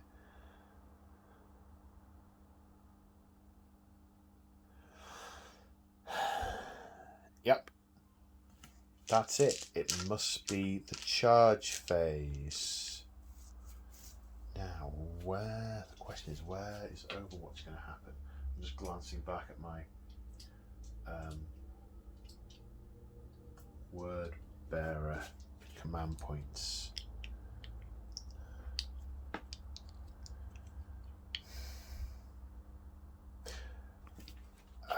Okay, the Exalted Champion is going to charge the Lord Discordant, and he is going to Overwatch.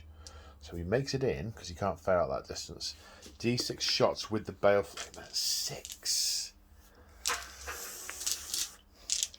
Running on 3s. 5. Saves with 4+. 2 get through. He does him 4 wounds. He has 1 wound remaining. Nearly got him. So that was a command point. I'm going to have to put these in as I do them on this occasion, otherwise problems will ensue. This unit is going to charge the spawn and the cultists. The cultists are going to Overwatch because they've got 2 flamers for 6 hits. 3 wounds. Kills a legionary. And there's probably a boatload of pistols in here as well. 1, 2, 3, 4, 5, 6, 7, 8, 9, 10. There's 14 guys, so there should be 12 pistol shots.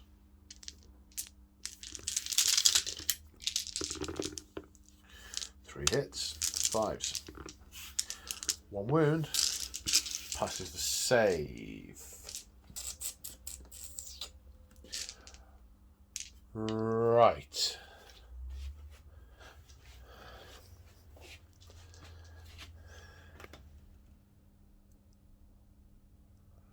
Do I want to charge with the Warpsmith?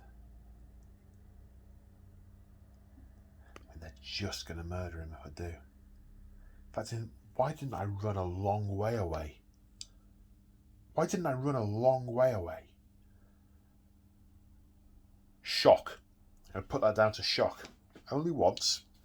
Only once can I and will I let that go. Right, Terminator's going to charge the Demon Prince. They're in. No Overwatch there. And the Dreadnought is going to charge the Legionaries. Bang, straight from the side.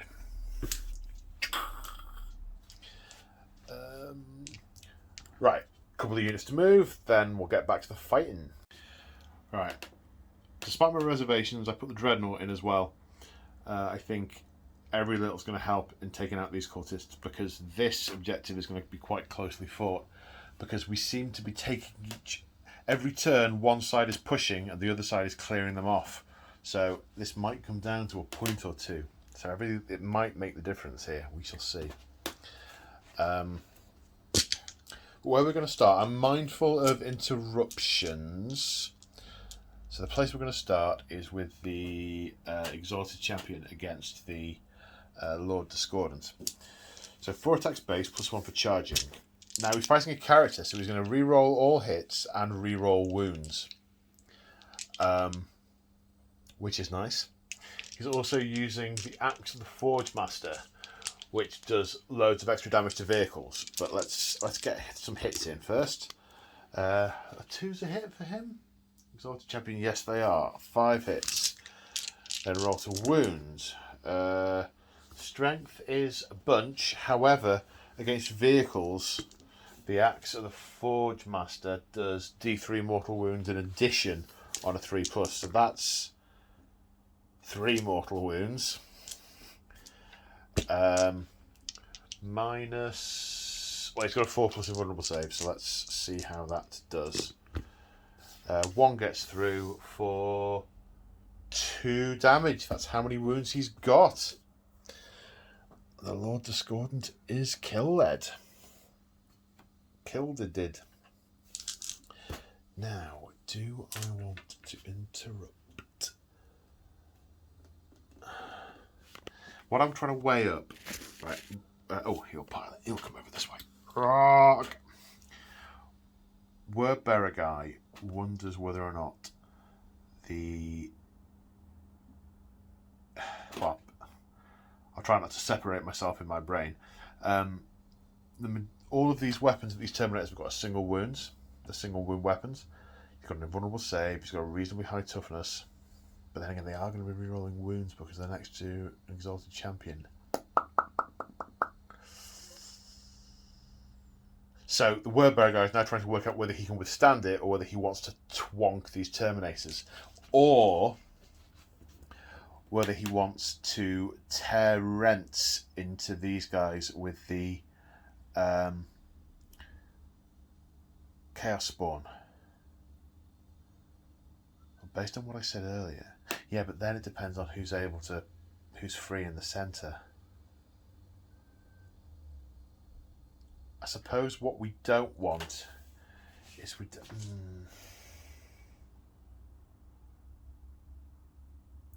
we can kill the Demon Prince. Otherwise he'll come over next turn and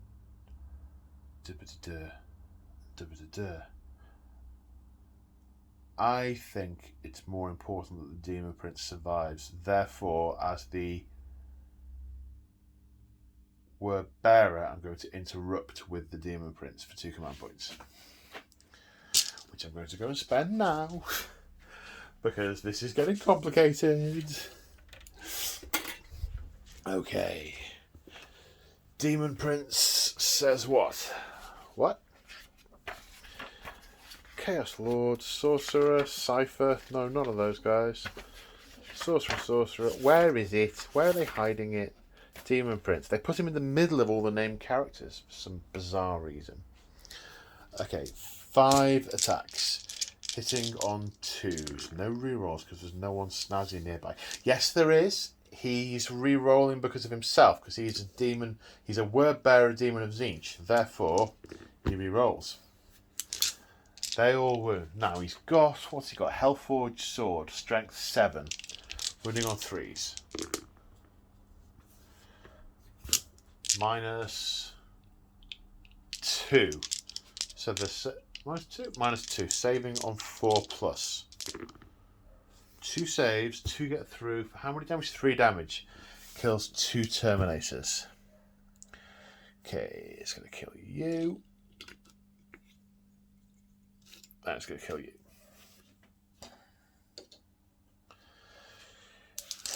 Now, so Iron Warrior guy is going to fight over here, otherwise I'll get interrupted here again. Right.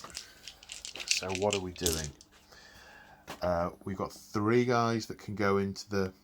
What I need to balance here is the sort of swarm kill, and the really nasty hard monster kill. So I think I'll put these 3 guys and the Power Fist into these, and then these 3 guys into here.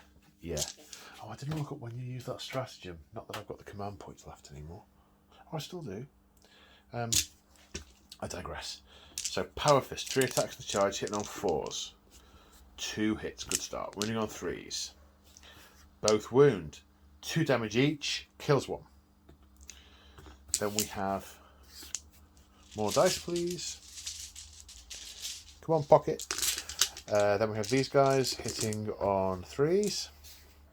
Wounding on 5s. That's the awkward bit. I should have veterans did them. But I didn't. Didn't remember. Saving on 6s. Now 2 wounds left on this last one. Need a wound dice. I'm rummaging for a wound dice. 2 wounds left on that one.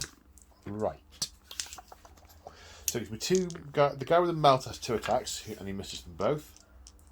And the guys with chainswords. Winning on 3s, no saves because these are -1, so that kills 4. Only 4. 1, 2, 3, 4. Right, other charging units. I may as well do the Dreadnought seeing as I'm here. The Dreadnought hits on 3s and then kills utterly on 2s. Oh, 2 1s. Kills 3. 1, 2, 3.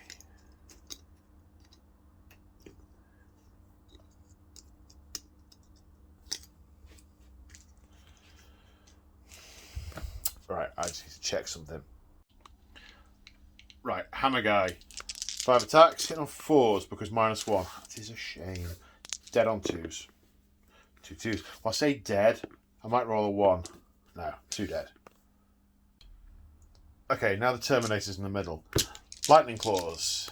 Hitting on 3s. Wounding on 5s, but re-rolling. Partly because they're Lightning Claws, and partly because of the dude. -2. Invulnerable save of 5+. No, so that's a wound. Power Axes. 2 hits. Wounding on 5s with a no reroll necessary. Saving on 5s. 2 saves. 3 get through. So he is down to 5 wounds. Right, we're now down to ongoing combat. So the other guy gets to pick first. We use this spawn with 5 attacks. Oh, what's its thing this turn? 6. That's... Do you know, I think I forgot to do whatever the other thing was earlier. Oops. No, I did have the 2 switch attacks. So these reroll fail wounds. Okay, hemorrhage. Toxic hemorrhage. Hit on 4s. 4 hits.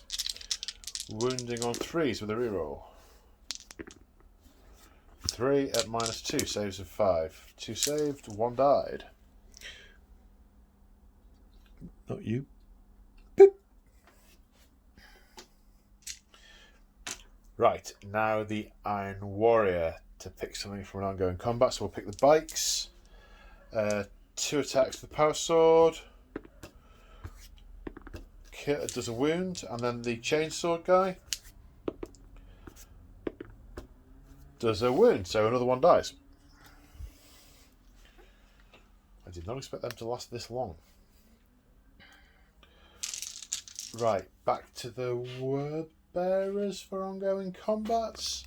So we'll pile in over here. Dink. Dink. Power. These were charged this turn. So Power Fist. Oh, there's not a lot of point in doing the Power Fist, is there? No, Power Fist against the bikes. Let's finish off the bikes. Power Fist against the bikes. 2 hits. 2 wounds. No saves. Kills a bike. 2 wounds, then 2 wounds. Kills a bike. Then there's 2 other guys against that 1 bike. 3 hits. 1 wound. Saved. Then the 2 guys pointing their melter guns up at the Dreadnought, but trying to punch him. They need to go back to Legion School. 5 to 2 potential wounds. Nah. Thudding off the sarcophagus. Right, let's do the Power Fist here. See if this speeds it up. Yeah, 2 hits. Winning on 3s. 1 wound. Puts it down to 2 wounds remaining. Just going to roll 2 guys worth. And then I'll come back and count them if necessary. 2 saves to 6. No, that kills the spawn. Because there were more than 2 guys there. And consolidate.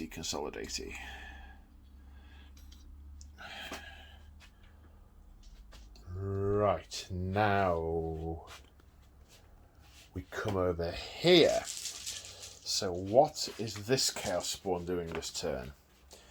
He has 2 extra attacks. And how many attacks does he have? 3. One plus the 2 extra. Hit on 4s. 1 hit. Wounding on a 3. Wounds. -2. Save on a 5.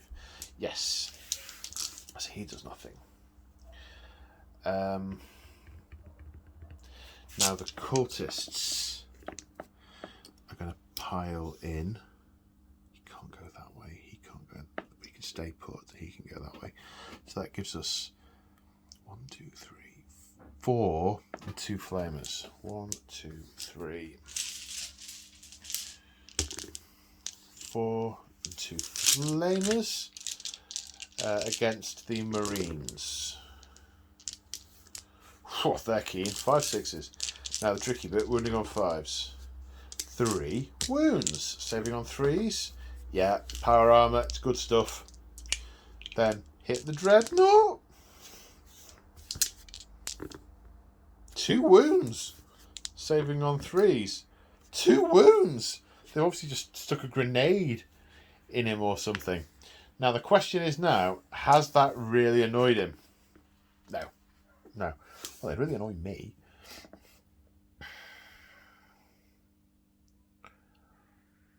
Now, has anyone not fought? No, everyone who has fought. Now, what I'm contemplating is spending some command points because these guys have got the mark of corn. I can make them fight again. But does that really get me anything? Because the word bearer guy is not holding that objective on the start of his turn because I have got more legionaries, which are troops, than his cultists, which are also troops. But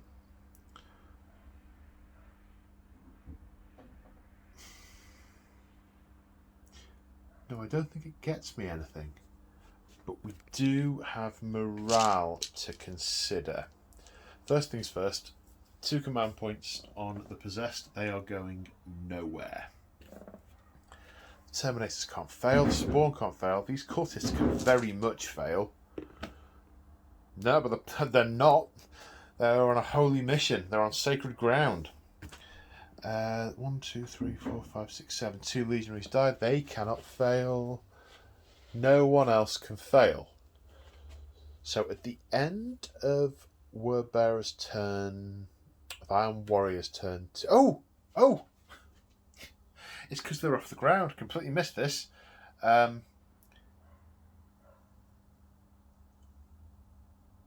Word Bearers just went. So Iron Warriors just. To be fair, the Word Bearer guy would have selected that earlier had he seen it, and the other fights it hasn't made much difference. Oh, I can't remember what the sequence would have been. Odds, the demons will fight first. Evens, the obliterators fight first. Okay, obliterators hitting on 3s, wounded on 2s, saving on 5s. 2 fails, kills 2 demons. Okay, so the demons are all going to be in range now, apart from the one that wasn't earlier, because these are in range. Boop, because of their height. Boop, boop. 1, 2, 3, 4, 5, 6, 7, 8. 9, 10, 11, 12. One of which is the... Is that right? Did I use too few dice last time? 1, 2, 3, 4, 5, 6, 7, 8, 9, 10, 11, 12. I think I did, you know. 12. So that's 25 attacks. I didn't roll that many dice last time. Oh!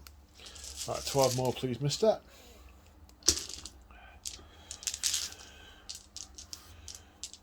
There we go. Okay. Hitting on 3s.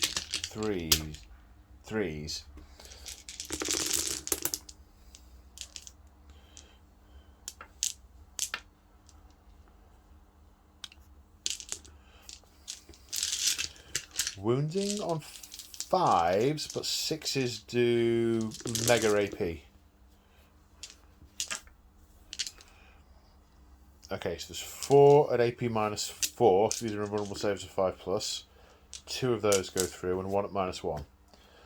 So that kills the one who was on 1 wound.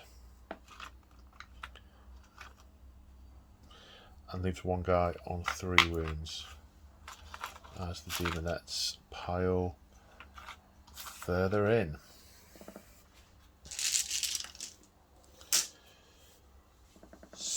So, yeah, they passed. The Demonettes can't... They can fail. They can fail on a 6. That's not a 6. Okay,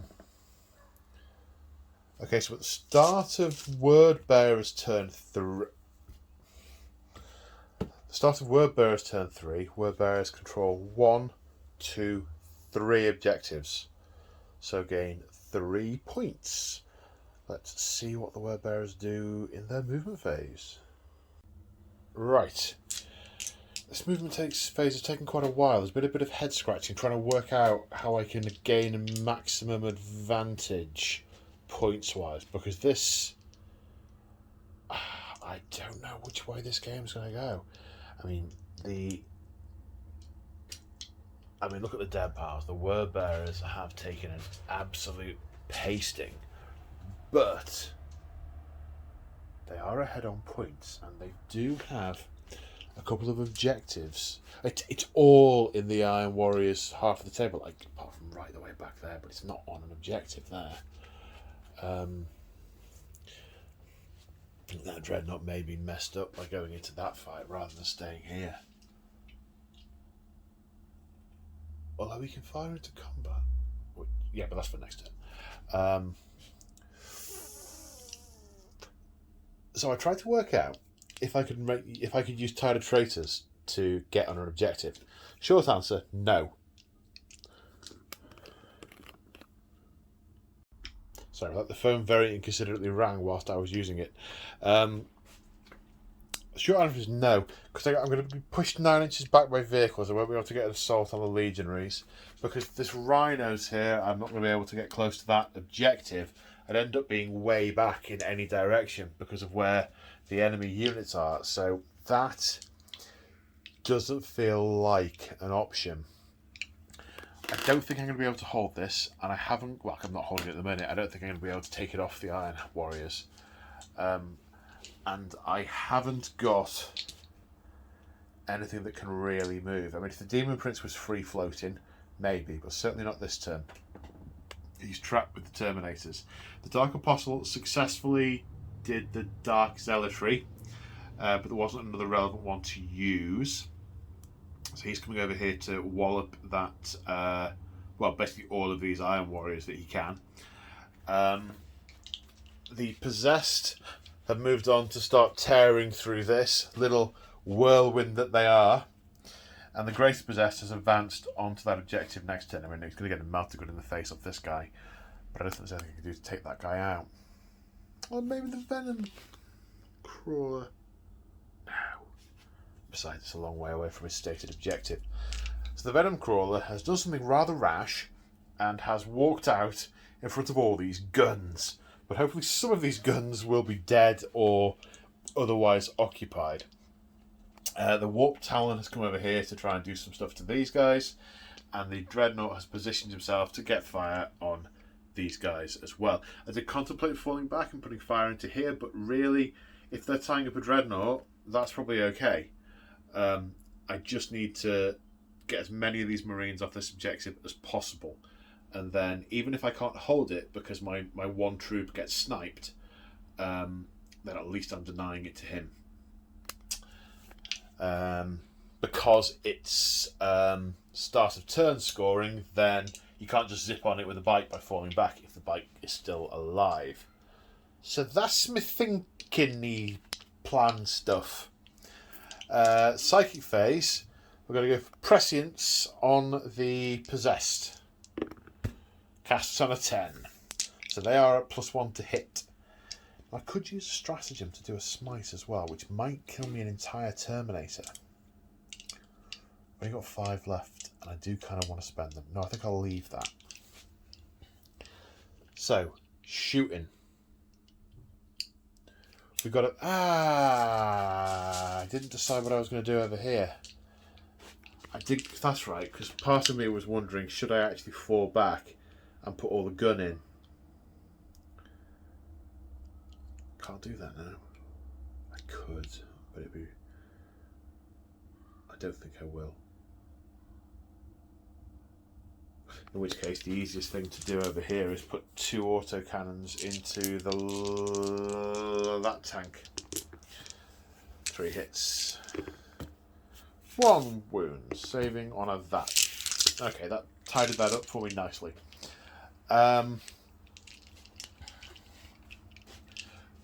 Bowl pistol into the guy? Missed. Which to do first? Who has choices? You guys don't have choices. So this unit of legionaries is going to fire into that unit.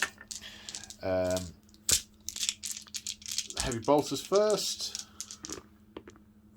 The 3 hits, running on 3s. 2 wounds, -1. No failed saves. 7 more legionaries with guns and bolters. 1, 2, 3, 4, 5, 6, 7.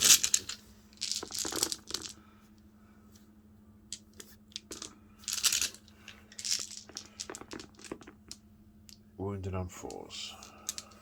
Saving on 3s. 3 fail, so you're out on your own, you can die. And then 1 more takes a wound. Okay, the Dreadnought is going to go for frag missile, which will be minimum 3. 3 hits, running on 4s, 2 wounds, 2 saves, and then heavy bolters. On 3s, wounded on 3s, saving on 4s. Kills that guy.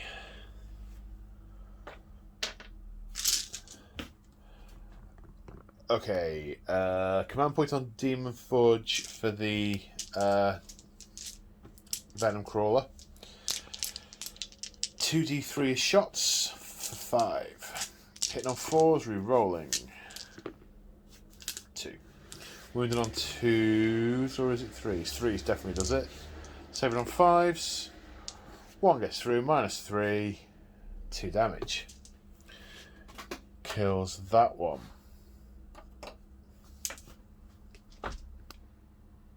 Is that all the gun? Pistols. We have pistols over here. 3 into the bike. Nothing. 2 into the dread. No.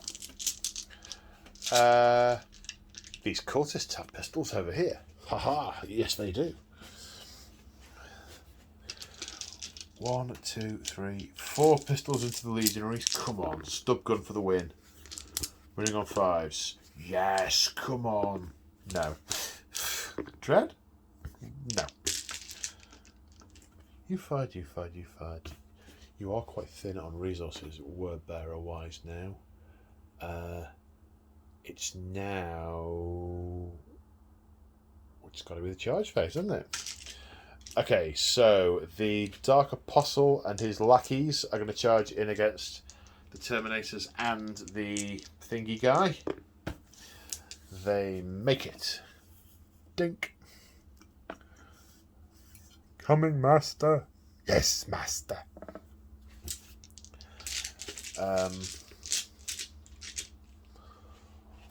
What else we got? How extensive are we going to make the charge over here? Pretty extensive, I think. Let's declare the charge against the Havocs and the Chaos Marines, and I may as well do the Lord as well, seeing as he's there. The Havocs will overwatch. I don't need to get more than a few inches, 5 inches. That's plenty. I'll move in a minute. The Havocs.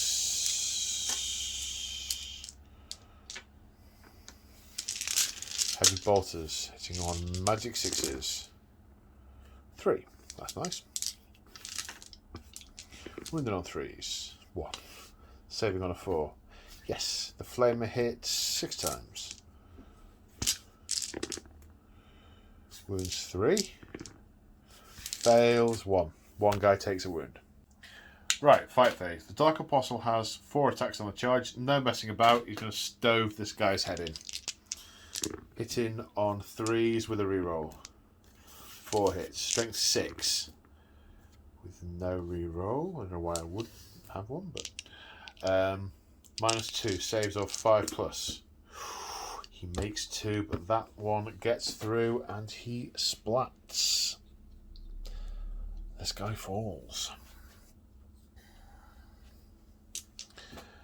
Now, I've got 3 command points left. Do I want to spend 2 of them trying to take out the Demon Prince? I don't think there's any point in doing that early. Oh, I've missed a couple of charges. I missed a charge. Charge over here. No Overwatch.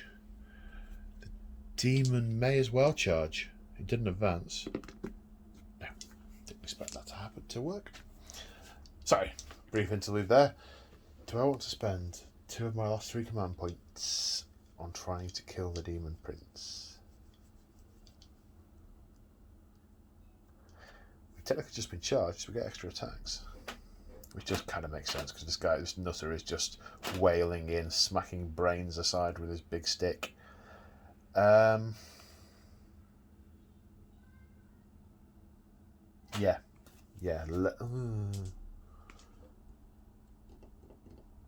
Would I rather have Iron Within, Iron Without here twice? No, do you know what? I'm going to hit him. Okay, so 2 command points to interrupt. Right, Lightning Claws. 6 hits.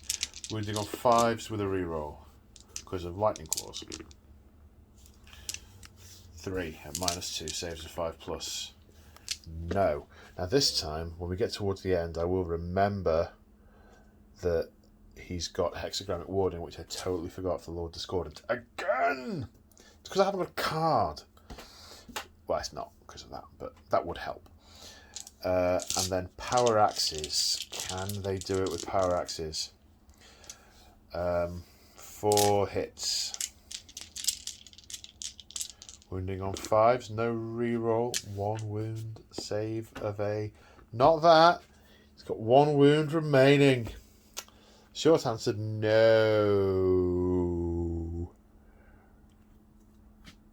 Right. Okay, so the Possessed are on +1 to hit already. We'll spend 2 command points, 1 on Veterans of the Long War and 1 on thingy. What's it called? Divine Union? Something Union? On the wrong page Union? One moment. Revered Hosts. Yeah, I was nowhere near. Right, how many attacks are these guys going to get each? 1 as a base. So 2 because of Shock Assault. Right, we're going to do 4 guys against the Havocs and 5 guys against the Marines. 2 each. D3 +1 for charging. Yeah, that is right. I'm nowhere near the dude who gives us extra attacks. Or the dude who gives us extra strength. So the 4 guys on the Havocs will have 8 attacks. +1 to hit because of prescient, so hitting on 2s. Then strength 5, toughness 5, so running on 4s. With veterans, it's 3s.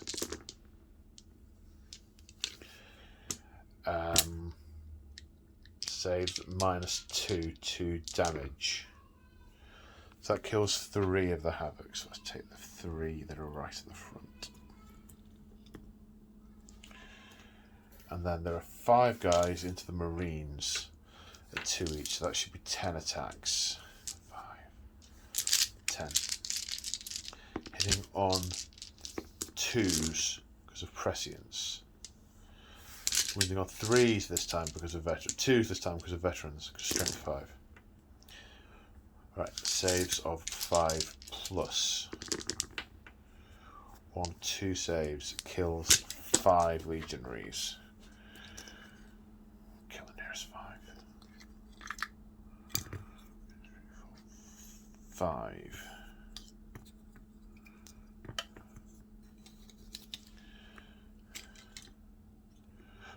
turned out not to be the nearest 5. There was a dude here. Okay, then they will pile in. I know they're piling into the Warsmith, but I think this is a more accurate reflection of what would actually happen. I love the fact that I'm talking about accuracy in a game of tiny plastic spacemen with iron people and demon warriors. But, you know, wouldn't be me if I didn't. Right. So that could have been a lot worse, Iron Warrior guy. Yes, it could.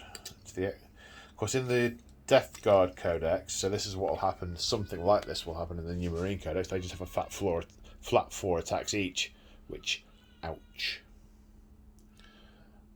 Right, they are all the charges. So it's now the No. Warp Talon. Hitting on 3s. Wounding on 4s with a reroll because Lightning Claws. -2, 1 save, 1 fail. I think, is there a guy on 1 wound? No, it does not. There is now.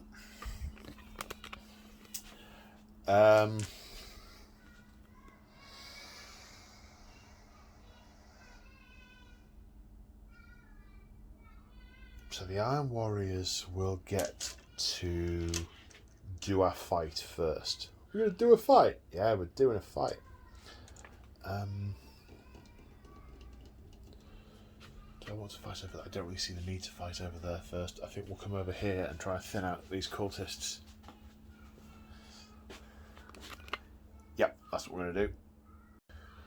Right, because the way the models are piled in, it's a bit differently this time. The champion and 1 legionary against the Chaos Spawn.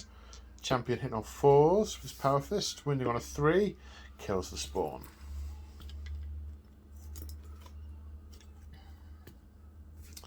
Then 10 legionaries on the cultists, hitting on 3s. Killing on 3s. That is a lot of 1s and 2s. Yes, 5 1s and 2s. 4 cultists dead. 2, 3, 4.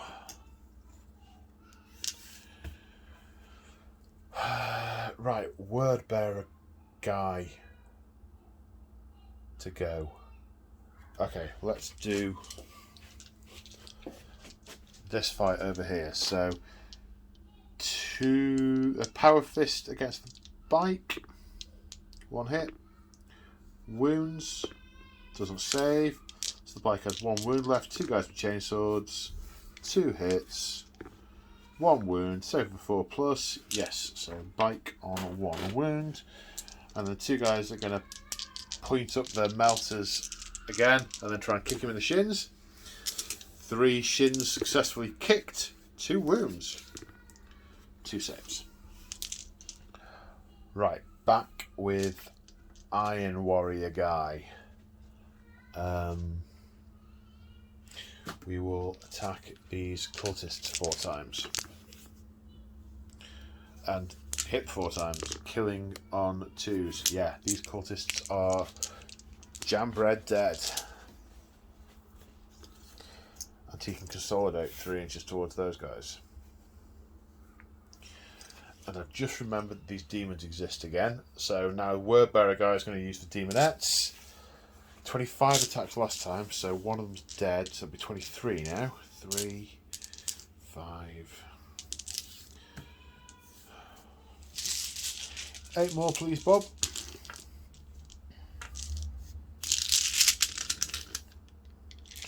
Hitting on 3s. Drop dice, don't count.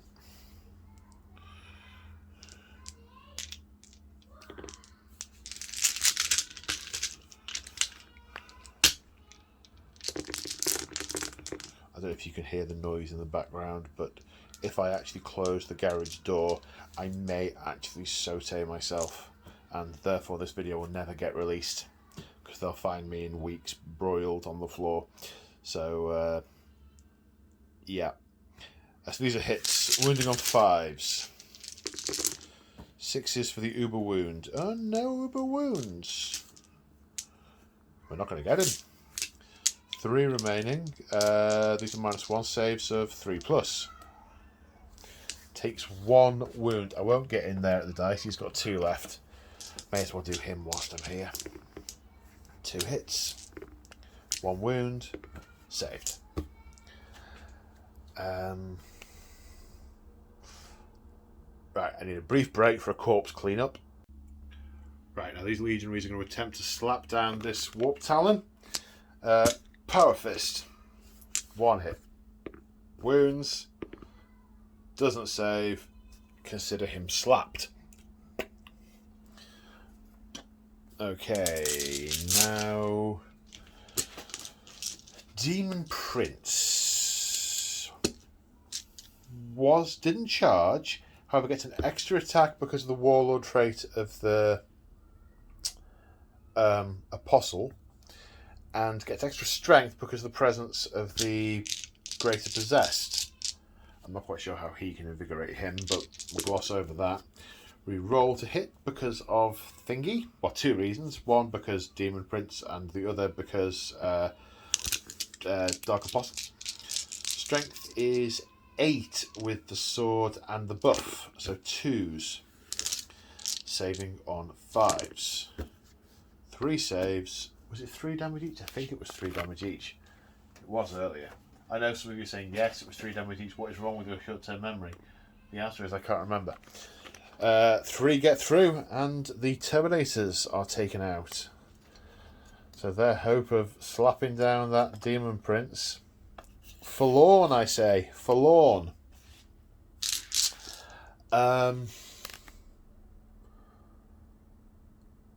Right, who hasn't fought? These guys haven't fought. So none of these guys have fought. There's a lot of these guys here to fight. Okay, there's the Havocs. I'll just work through all these, I think.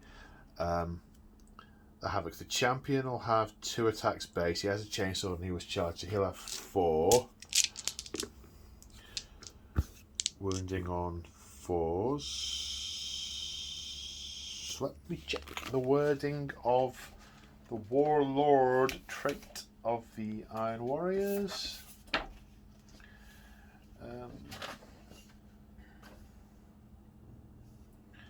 Siege Master. Ranged weapons. I thought it was.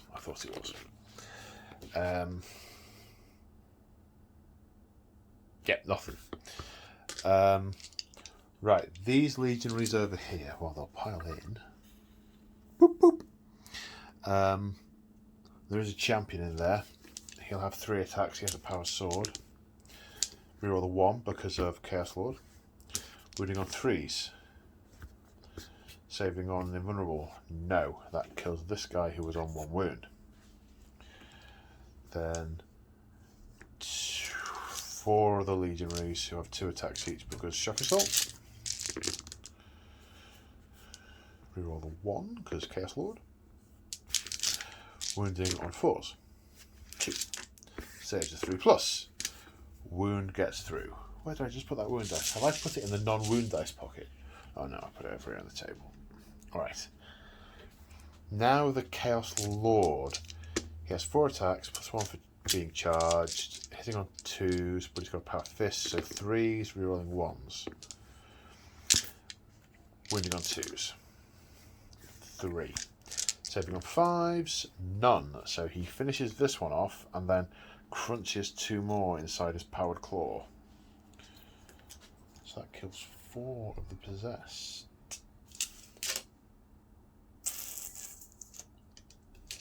Right, now we come over here. The Dreadnought.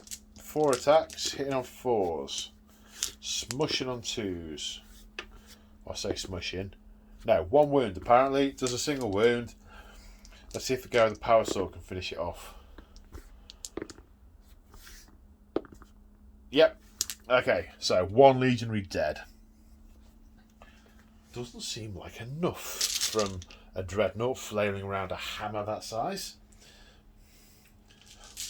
Right, have I done everything? What I will do is I'll swap the casualties around so coherency is maintained. He's going to turn around. Actually, no, his servo arm over the back and grabbed him by the head.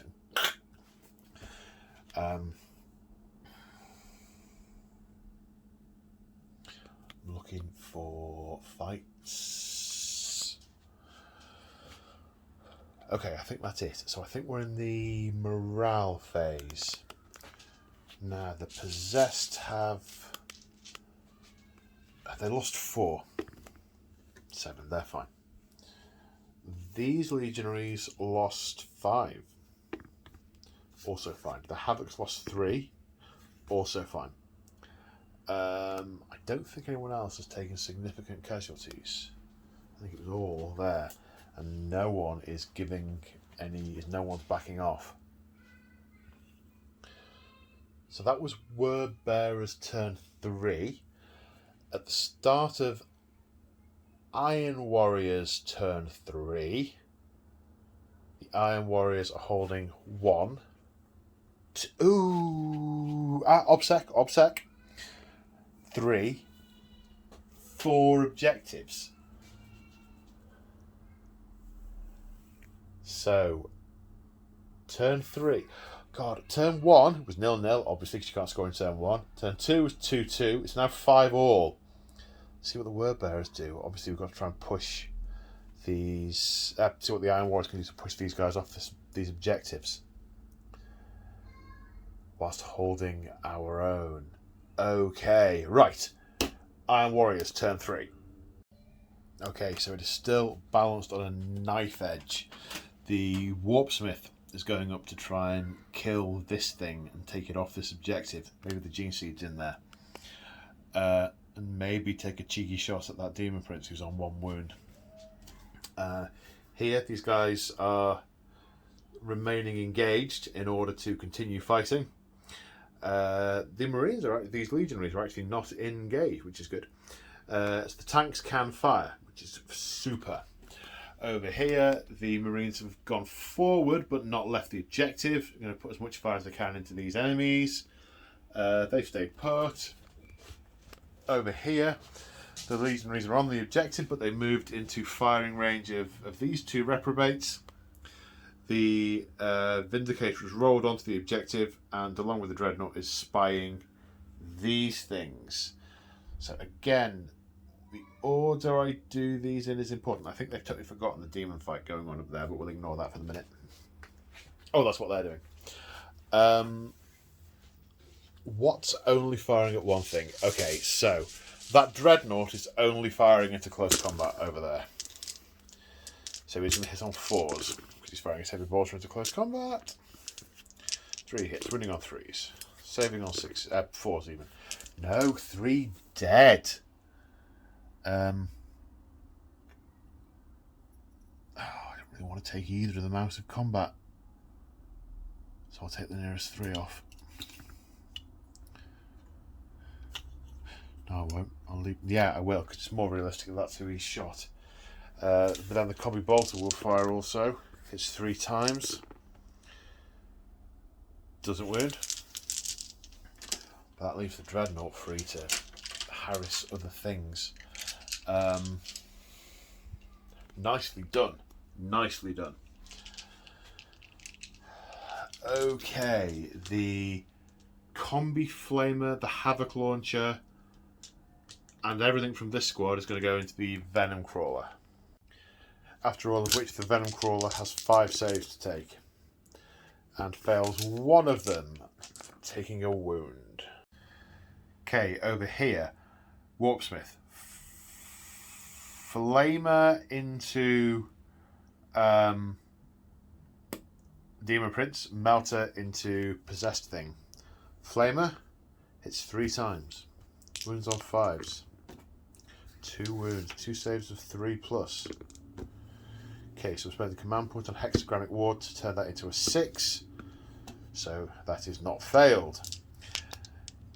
Melter got hits on a 2. Wounds on a 2 or a 3. That's definitely enough. Saves on a 5.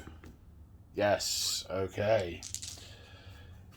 So problems still exist over here, so I might not be putting the fire into the venom crawler after all. Okay, so can these guys realistically shoot over their heads? I don't think they can, actually. So realistically, I think these are going into the venom crawler. Last cannon. No. Bolters. Reroll the ones. Still being fed targeting data from the processor in the exosuit of the Warsmith. 1 wound that's not saved. Okay, goes down to 8 wounds. If only they hadn't regenerated a lot from earlier, they'd be a little bit damaged.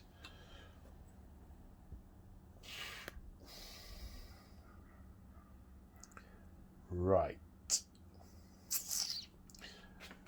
Realistically, where are these last cannons going? And we can see that guy. Can't really with that sponson. Right, I'm going to say this: the sponsons go into the venom crawler, but the turret is going into that possessed because he's a big un, and he's not able to shelter behind a big unit anymore. Okay, into the possessed. Reroll the 1 because of Warsmith. 2 hits, running on 2s, or possibly 3s, but 5s definitely could it. Saving on 5s. Both saved. Okay, into the venom crawler. Roll a 1, running on 3s. That doesn't reroll. Save on 5. Wow, the warp juice is still thick. Maybe that building is the center of part of the ritual that's been going on. Maybe it's part of the nexus. Ooh.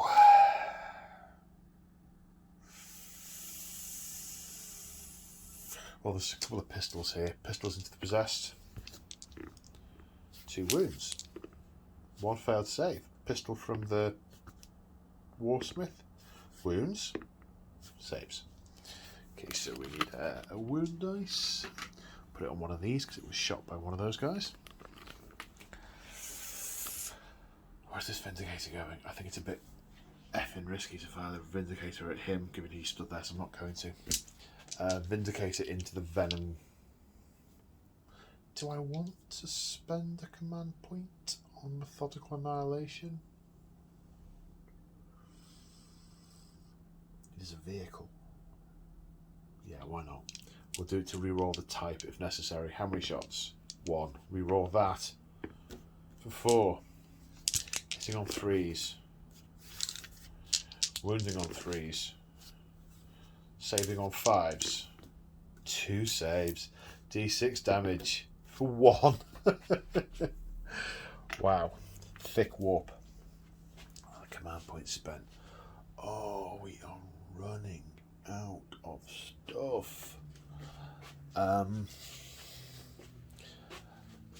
He's not going to fire his Vindicator back that way because he's not pointing that way and his mate's over there. So this is an easy one then. Vindicator into these.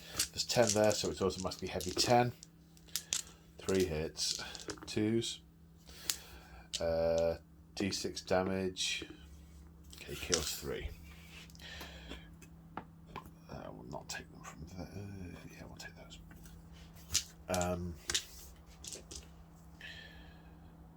Dread. D3 shots with the brute cannon. Hit on 3s.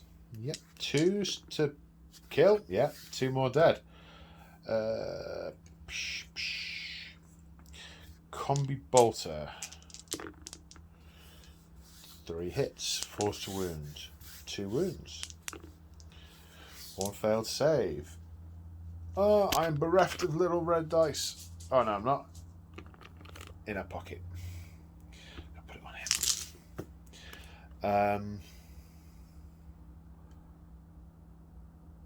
So all I have left to fire is this unit here.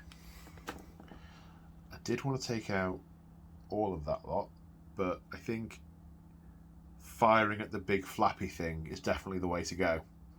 So let's do that. All weapons, big flappy thing, fire at. 1, 2, 3, 4, 5, 6, 7. Okay, so we've got 1 plasma pistol. which misses. We've got a melter gun, which misses. Then we've got 5 pistols.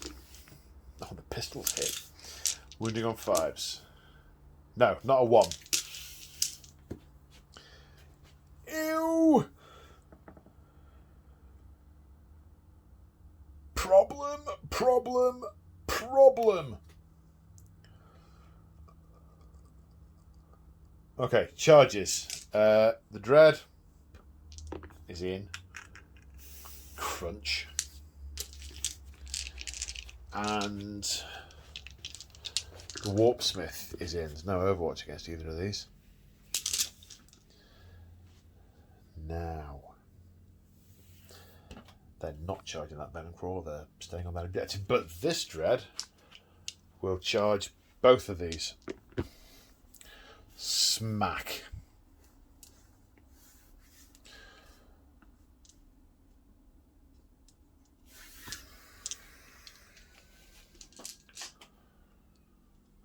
Should I charge in with these Marines? Yes, these Legionaries will charge. We'll get the extra shock assault attacks and the power sword in there.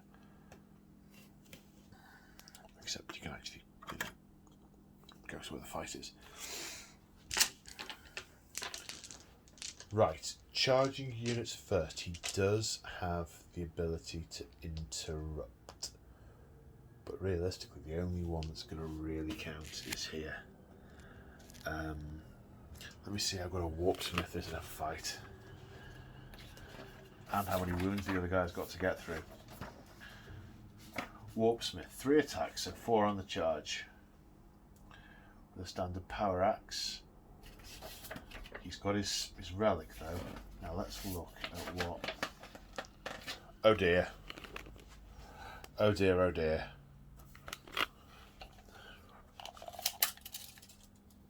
Oh, I thought I'd put him in heroic intervention range, but I haven't.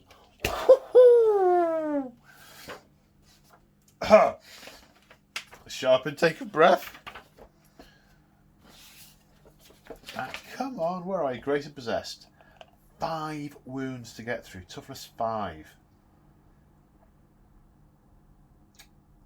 Okay, this is going to be a tall order.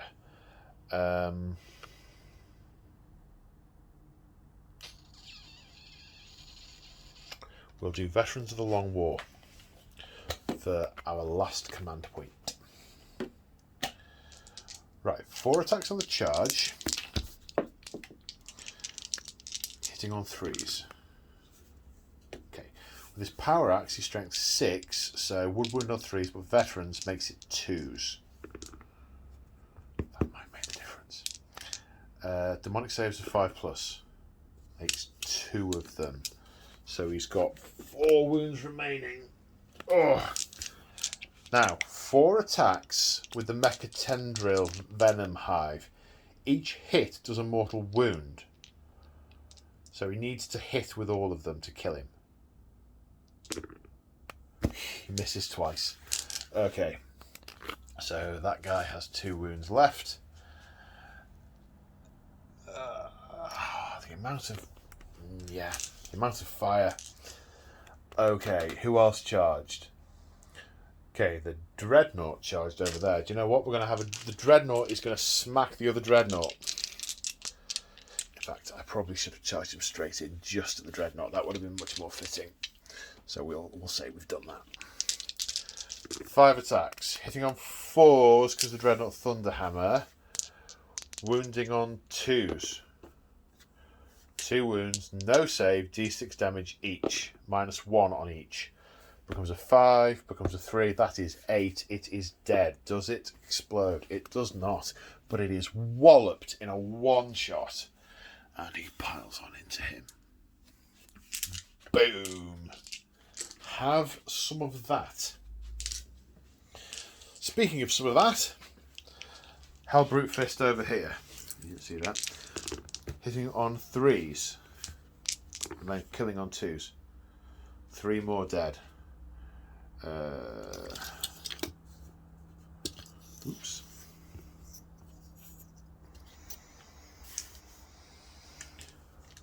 Right, that's all the charges. Quick corpse clear.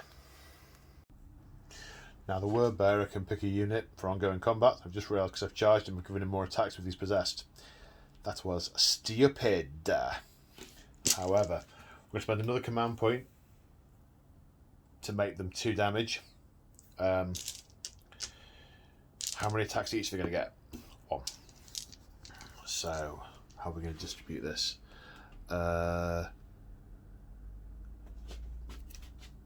2 again.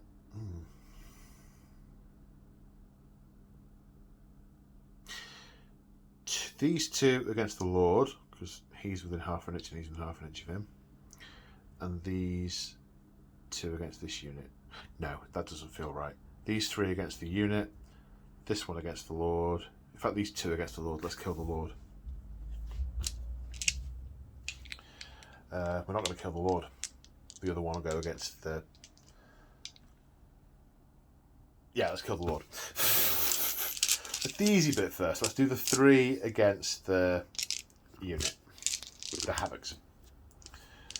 3 hits. Wounding on 3s. No, 4s. But that does it. Saving on 5s because -2. No, the Havocs are wiped.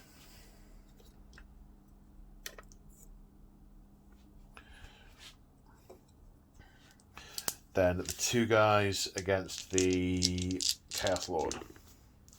2 hits, he lives. 2 wounds, 2 saves. Then piling on in.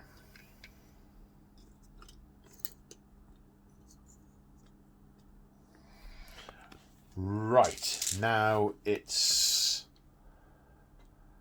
Marine guy? Now it's Iron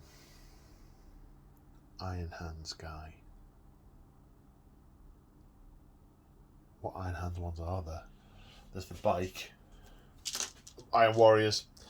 There's the Obliterator. That's it. We'll do the Obliterator. 3 attacks against the demons. 3 hits. 2 wounds. 2 failed saves. 2 dead demons.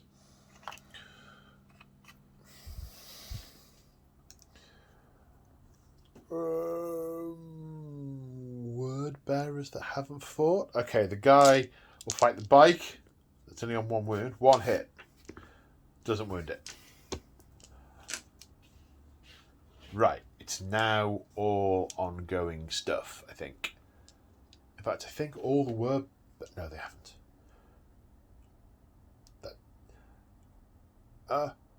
Let's get the order right. Okay, the bike will attack the thing. Hits twice. Wounding on 3s. 2 wounds. Saves a 6. No. So this unit's wiped. And the bike... I did not think that those bikes were going to survive. The bike is there. So the Lord, the Chaos Lord here, the Warsmith, hits 3 times, wounds 3 times. The save has failed against 1. The one that was already on 1 wound is crushed. That was fairly miffed myself. The unit of Marines, 3 hits, wounding on 3s because Power Sword. 2 failed saves, so that kills an other one. And then 1, 2, 3, 4 legionaries. Every other one to hit because the Lord's still there. Well, I might have missed that with some of the others. Winning on 4s. Saving on 3s. No, 3 fail, so crunch and then a wound. How many possessed have gone down? Oh, 3.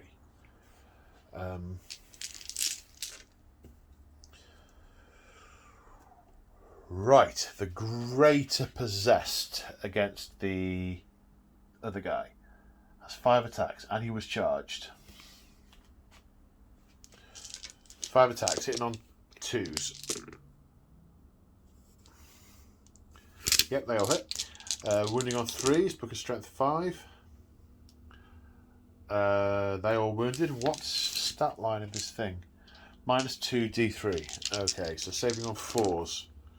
Oh, 4 fails. He's only got 5 wounds. Yeah, he's dead. Smack, snip, sever, crunch. Eat soul, move on to next one. Right, the demonettes. How many do we have?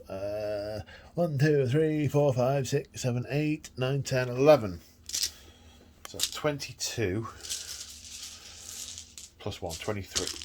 How can that be? I've taken more off. 22 plus 3. Oh. If I'm doing the maths wrong on the demonettes, I do apologise. I've got 2 attacks each and there's 11 of them, so it should be 22 plus an extra 1 for the allures.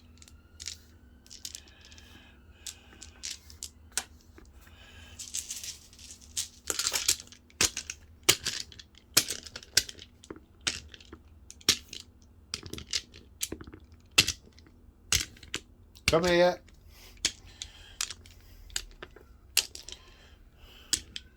Gotcha. Haha, victory. Hit on 3s. Man versus dice.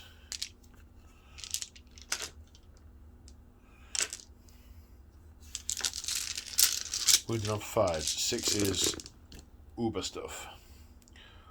1 Uber 6, which is an invulnerable save, which is failed, and then 1, 2, 3, 4, 5, 6 5s, which are 3+ saves. Now he only has a wound left, which is failed, so he dies.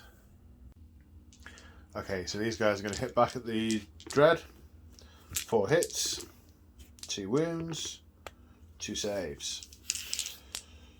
So that is all the fighting. So it must be morale. Now, these guys, they, even with all their leadership boosts, they lost 8. So 8 plus 4 is a fail. They can re-roll, they need a 1 because of their Legion trait. Failed, so he dies, and the other would run away on a 1, 2 or 3 because of the inimical atmosphere.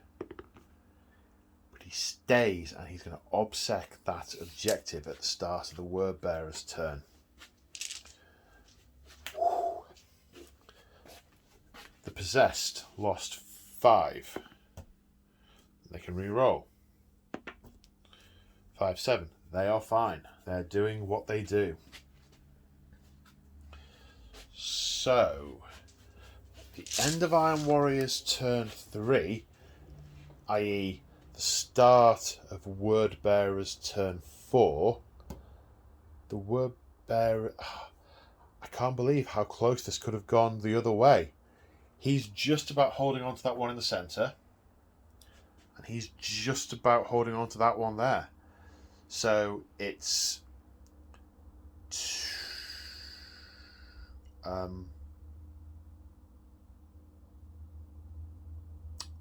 on, brain.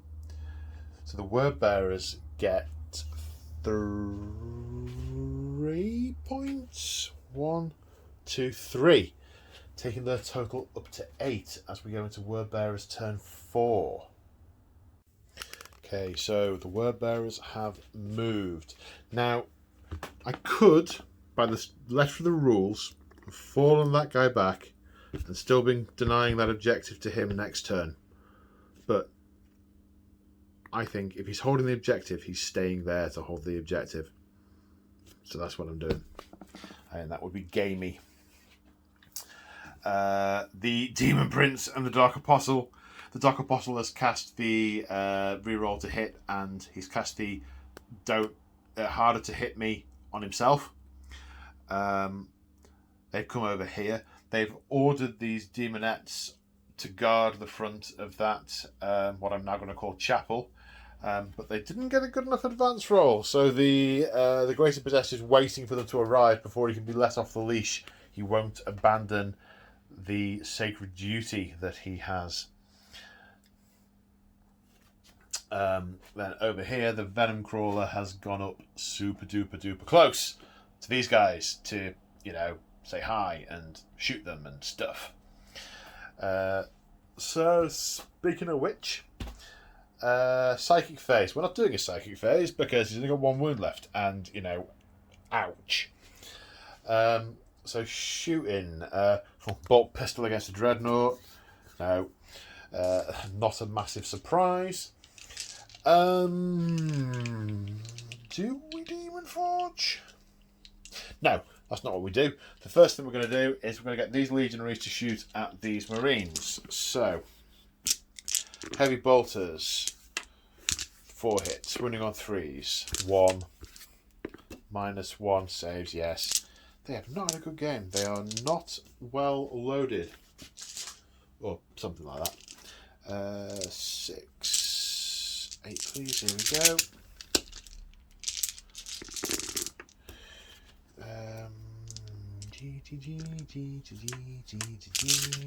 Running on 4s. And the Iron Warriors currently have no command points. 2 fails, so 1 dies. Let's say it's you, you're the nearest. Right, now the Venom Crawler will fight. Do we want to save any command points for anything? Maybe I'll use hexagram. Maybe I'll use thingy in the command phase rather than now, in the fight phase rather than now. So 2d3 shots with his guns for 2 shots. Hit on 4s. 1 hit. Wounding on a 2. That's a wound. -2. Saving on that. Yeah, I'm very glad I didn't spend the command point on that. That's all done over here. No guns here. No guns here. Right, we are bereft of guns. 'Tis charge time. The Venom Crawler's charging in. Makes it. Dink. The Demon Prince and the Dark Apostle. The Dark Apostle's not a given, but yeah, it's in. And the Demon Prince, yeah, it's totally in.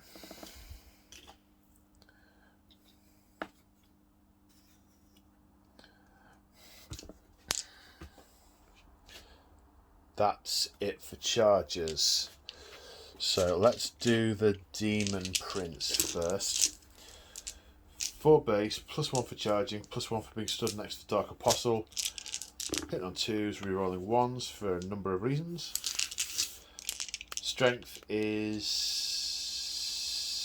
7. Wounding on not 2s. I need to check it now because I rolled a 2. I don't think he is. I think the strength buff was coming from the Greater Possessed. And the Demon Prince, strength 7, sword user. Yes, the 2 is not a thing.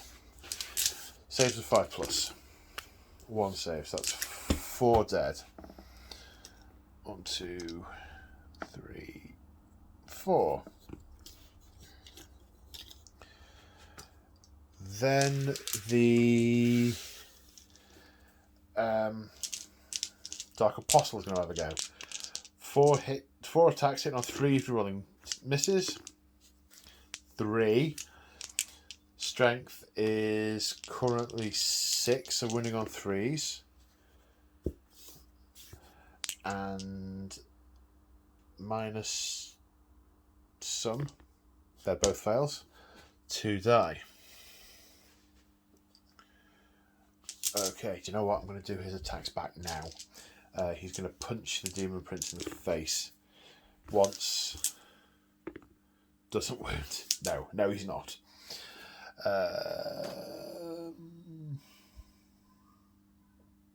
Oh, I do apologise. The Dark Apostle could pile in. Actually, these guys will get to attack. Or will they? No, I don't think they will. I didn't say I was charging with them. I didn't move like I was charging. So they can just stay there. Right, we will spend the command point on Demon Forge on the Venom Crawler. Haven't had this into combat yet. Oh no, I think it nibbled at the leg of Winter's Titan. Nibbled at the leg. Right, where are we? Venom Crawler. Okay. 4 attacks. Hitting on 4s, re-rolling. Because of Demon Forge. 4 hits. Strength is currently 6, but with the claws is +2, so it's 8. So 2s, re-rolling. That's 4. -3, saves are 6s. 3 damage each. What did I just do? Were they wounds or were they... Sorry, hang on. Yeah, they were failed saves, so that wipes out all of those. Consolidates into the Rhino, I guess. I wonder if that bike has got its toe on the objective. I bet it has. I bet the bike being freed up over there has caused it to reinforce this objective over here. Right, that's all the charges. So the Iron Hands guy will get to pick a fight to have. So he is definitely going to do his Chaos Lord, squishing these possessed. Reroll the 1. Wounding on 2s. Saving on 5s. 1 successful, 2 not. They are both dead. But they put a hole in his castle. Actually, they haven't taken the vehicles out, so there's still quite a castle there. The Rhino's gonna hit. The Marine over there might try and hit the Dreadnought. Hits, doesn't wound. That Dreadnought will hit him back on 3s. Twice, sorry, 4 dice. 3 times. He be dead.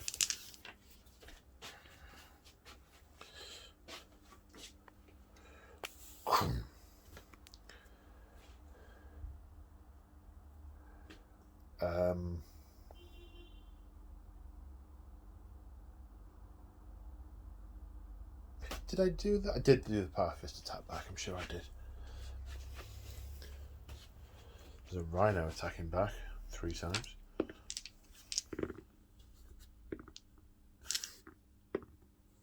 Doesn't wound. And that's it.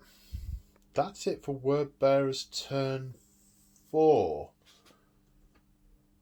Quick tidy the table.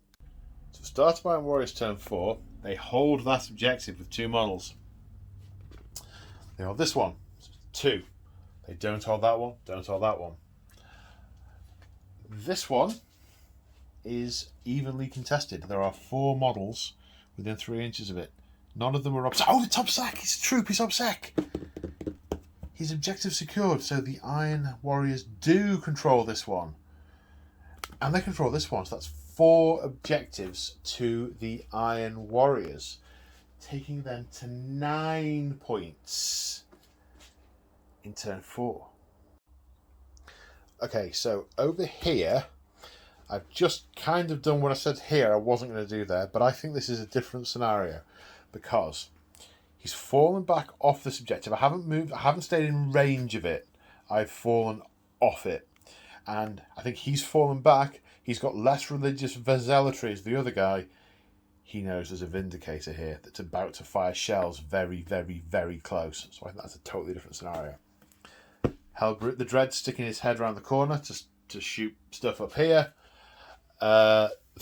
Equally, the other Dread up here looks really quite vexed and is heading for that Venom Crawler. The Rhino reversing. These guys are forming back up into a decent formation and are about to start putting fire into things. So, let me just check to see if I can use Methodical Annihilation against anything, or if it has to be against a vehicle. Because I've just gained a command point. Methodical Annihilation, nope, it doesn't say against a vehicle. Okay, so Methodical Annihilation, I'm choosing the Demon Prince. No, hang on. Wrong order. The Hellbrute is going to fire at the Demon Prince. All his weapons. The cannon. 2 shots. Hitting on 3s. Wounding on 3s because strength 8. Demonic save of 5+. Cannot use a hexagrammic ward because he used one earlier in the battle. He is gone. Now, the Vindicator cannon. Methodical Annihilation to reroll the type. Oh, no need. We got 6. Now, he would hit on 6s, but the guy's -1 to hit because of his prayer. So, sorry, he would hit on 3s, so he's going to hit on 4s. He hits. Wounding on 2s because of, it's a big boom. 4+ vulnerable saves. Both passed. His sigil of corruption is holding firm. Drat. Okay. That ist annoying-eth. Some words like that. Right, what's going to go down over here?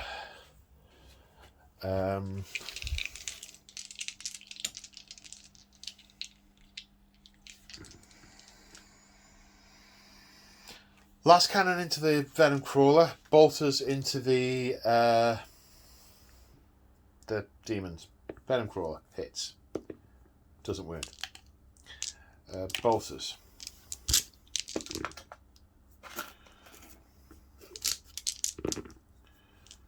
Saves a 5+. Nope, kills 3.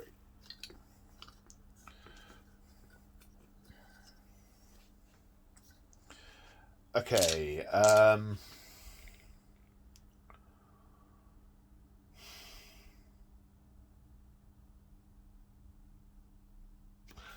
am I going to kill that with? That's right, I'm going to kill it with 4 last cannons. Predator, light that thing up. 4 hits, wounding on 3s, but we roll 1s because of Siege Master. Vulnerable saves of 5+. No. Oh, we've got 1 command point left. If I change 1 to a thingy and he gets a 1 on the wound roll, he'll live. That's not very likely. But just out of interest, let's do it that way around. No. Okay, so he's vaporized and no command point was harmed in the making of this video. Vindicator shell at the Venom Crawler. 3 shots. 2 hits, wounding on 3s. Reroll a 1. 1 save of 5+. That Venom Crawler. Okay, the heavy bolter's going into it. 5s. 3. Saves of 4+. No, fails those. So that's 6 damage. Ooh, interesting. There's also 4. There's 8 bolter shots, including the bike. But not the Rhino, because the Rhino had to reverse. We got 5s. 2, saving on 3s. It's down to 1 wound. Fired. Can't fire, fired. Dead. Can't fire, fired. Okay, so we're done shooting, so it must be the assault phase. Well, he's assaulting. Dink.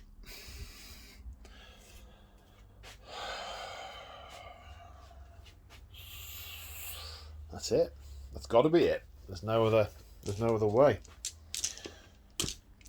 Okay, against the Venom Crawler, hitting on, well, 5s and 6s do it. Strength is bajillions, wounding on 3s, saving on 5s. No. 3 wounds, that's enough to take it out. These explode on 5s. Doesn't explode, just dies. And that's the end of Iron Warrior's turn 4. So at the start of turn 5, the word bearers are on 1, and that's contested. They're on 1 objective, making it 9 points all as we go into turn 5. If the word bearers are to do anything, they have to take the Iron Warriors off all their objectives. That's not looking very easy.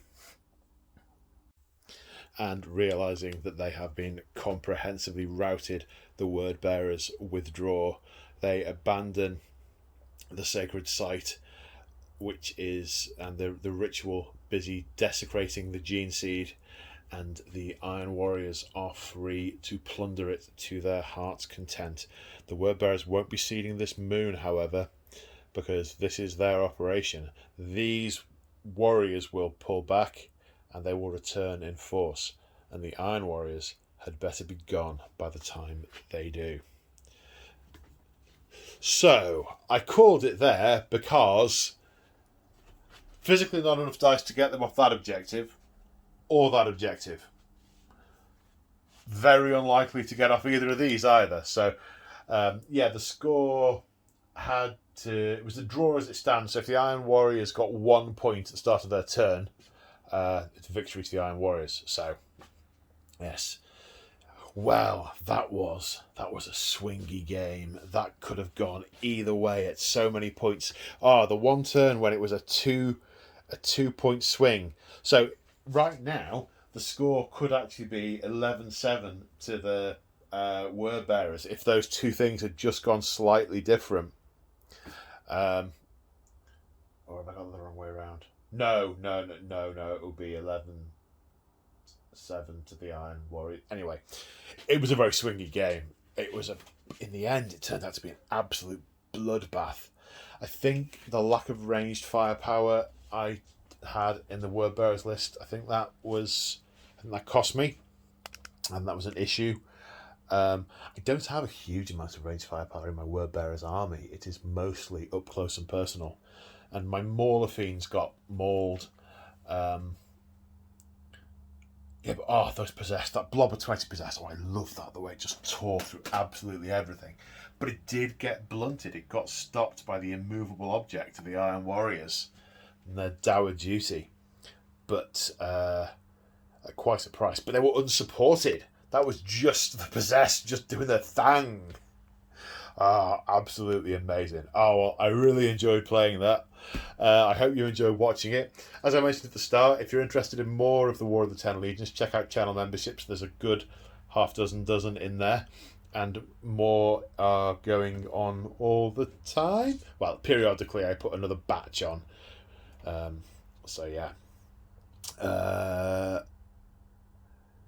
So thank you for... Sorry, that's just... there you go, catch up. Thank you for watching, and I will see you in the next one. Bye for now.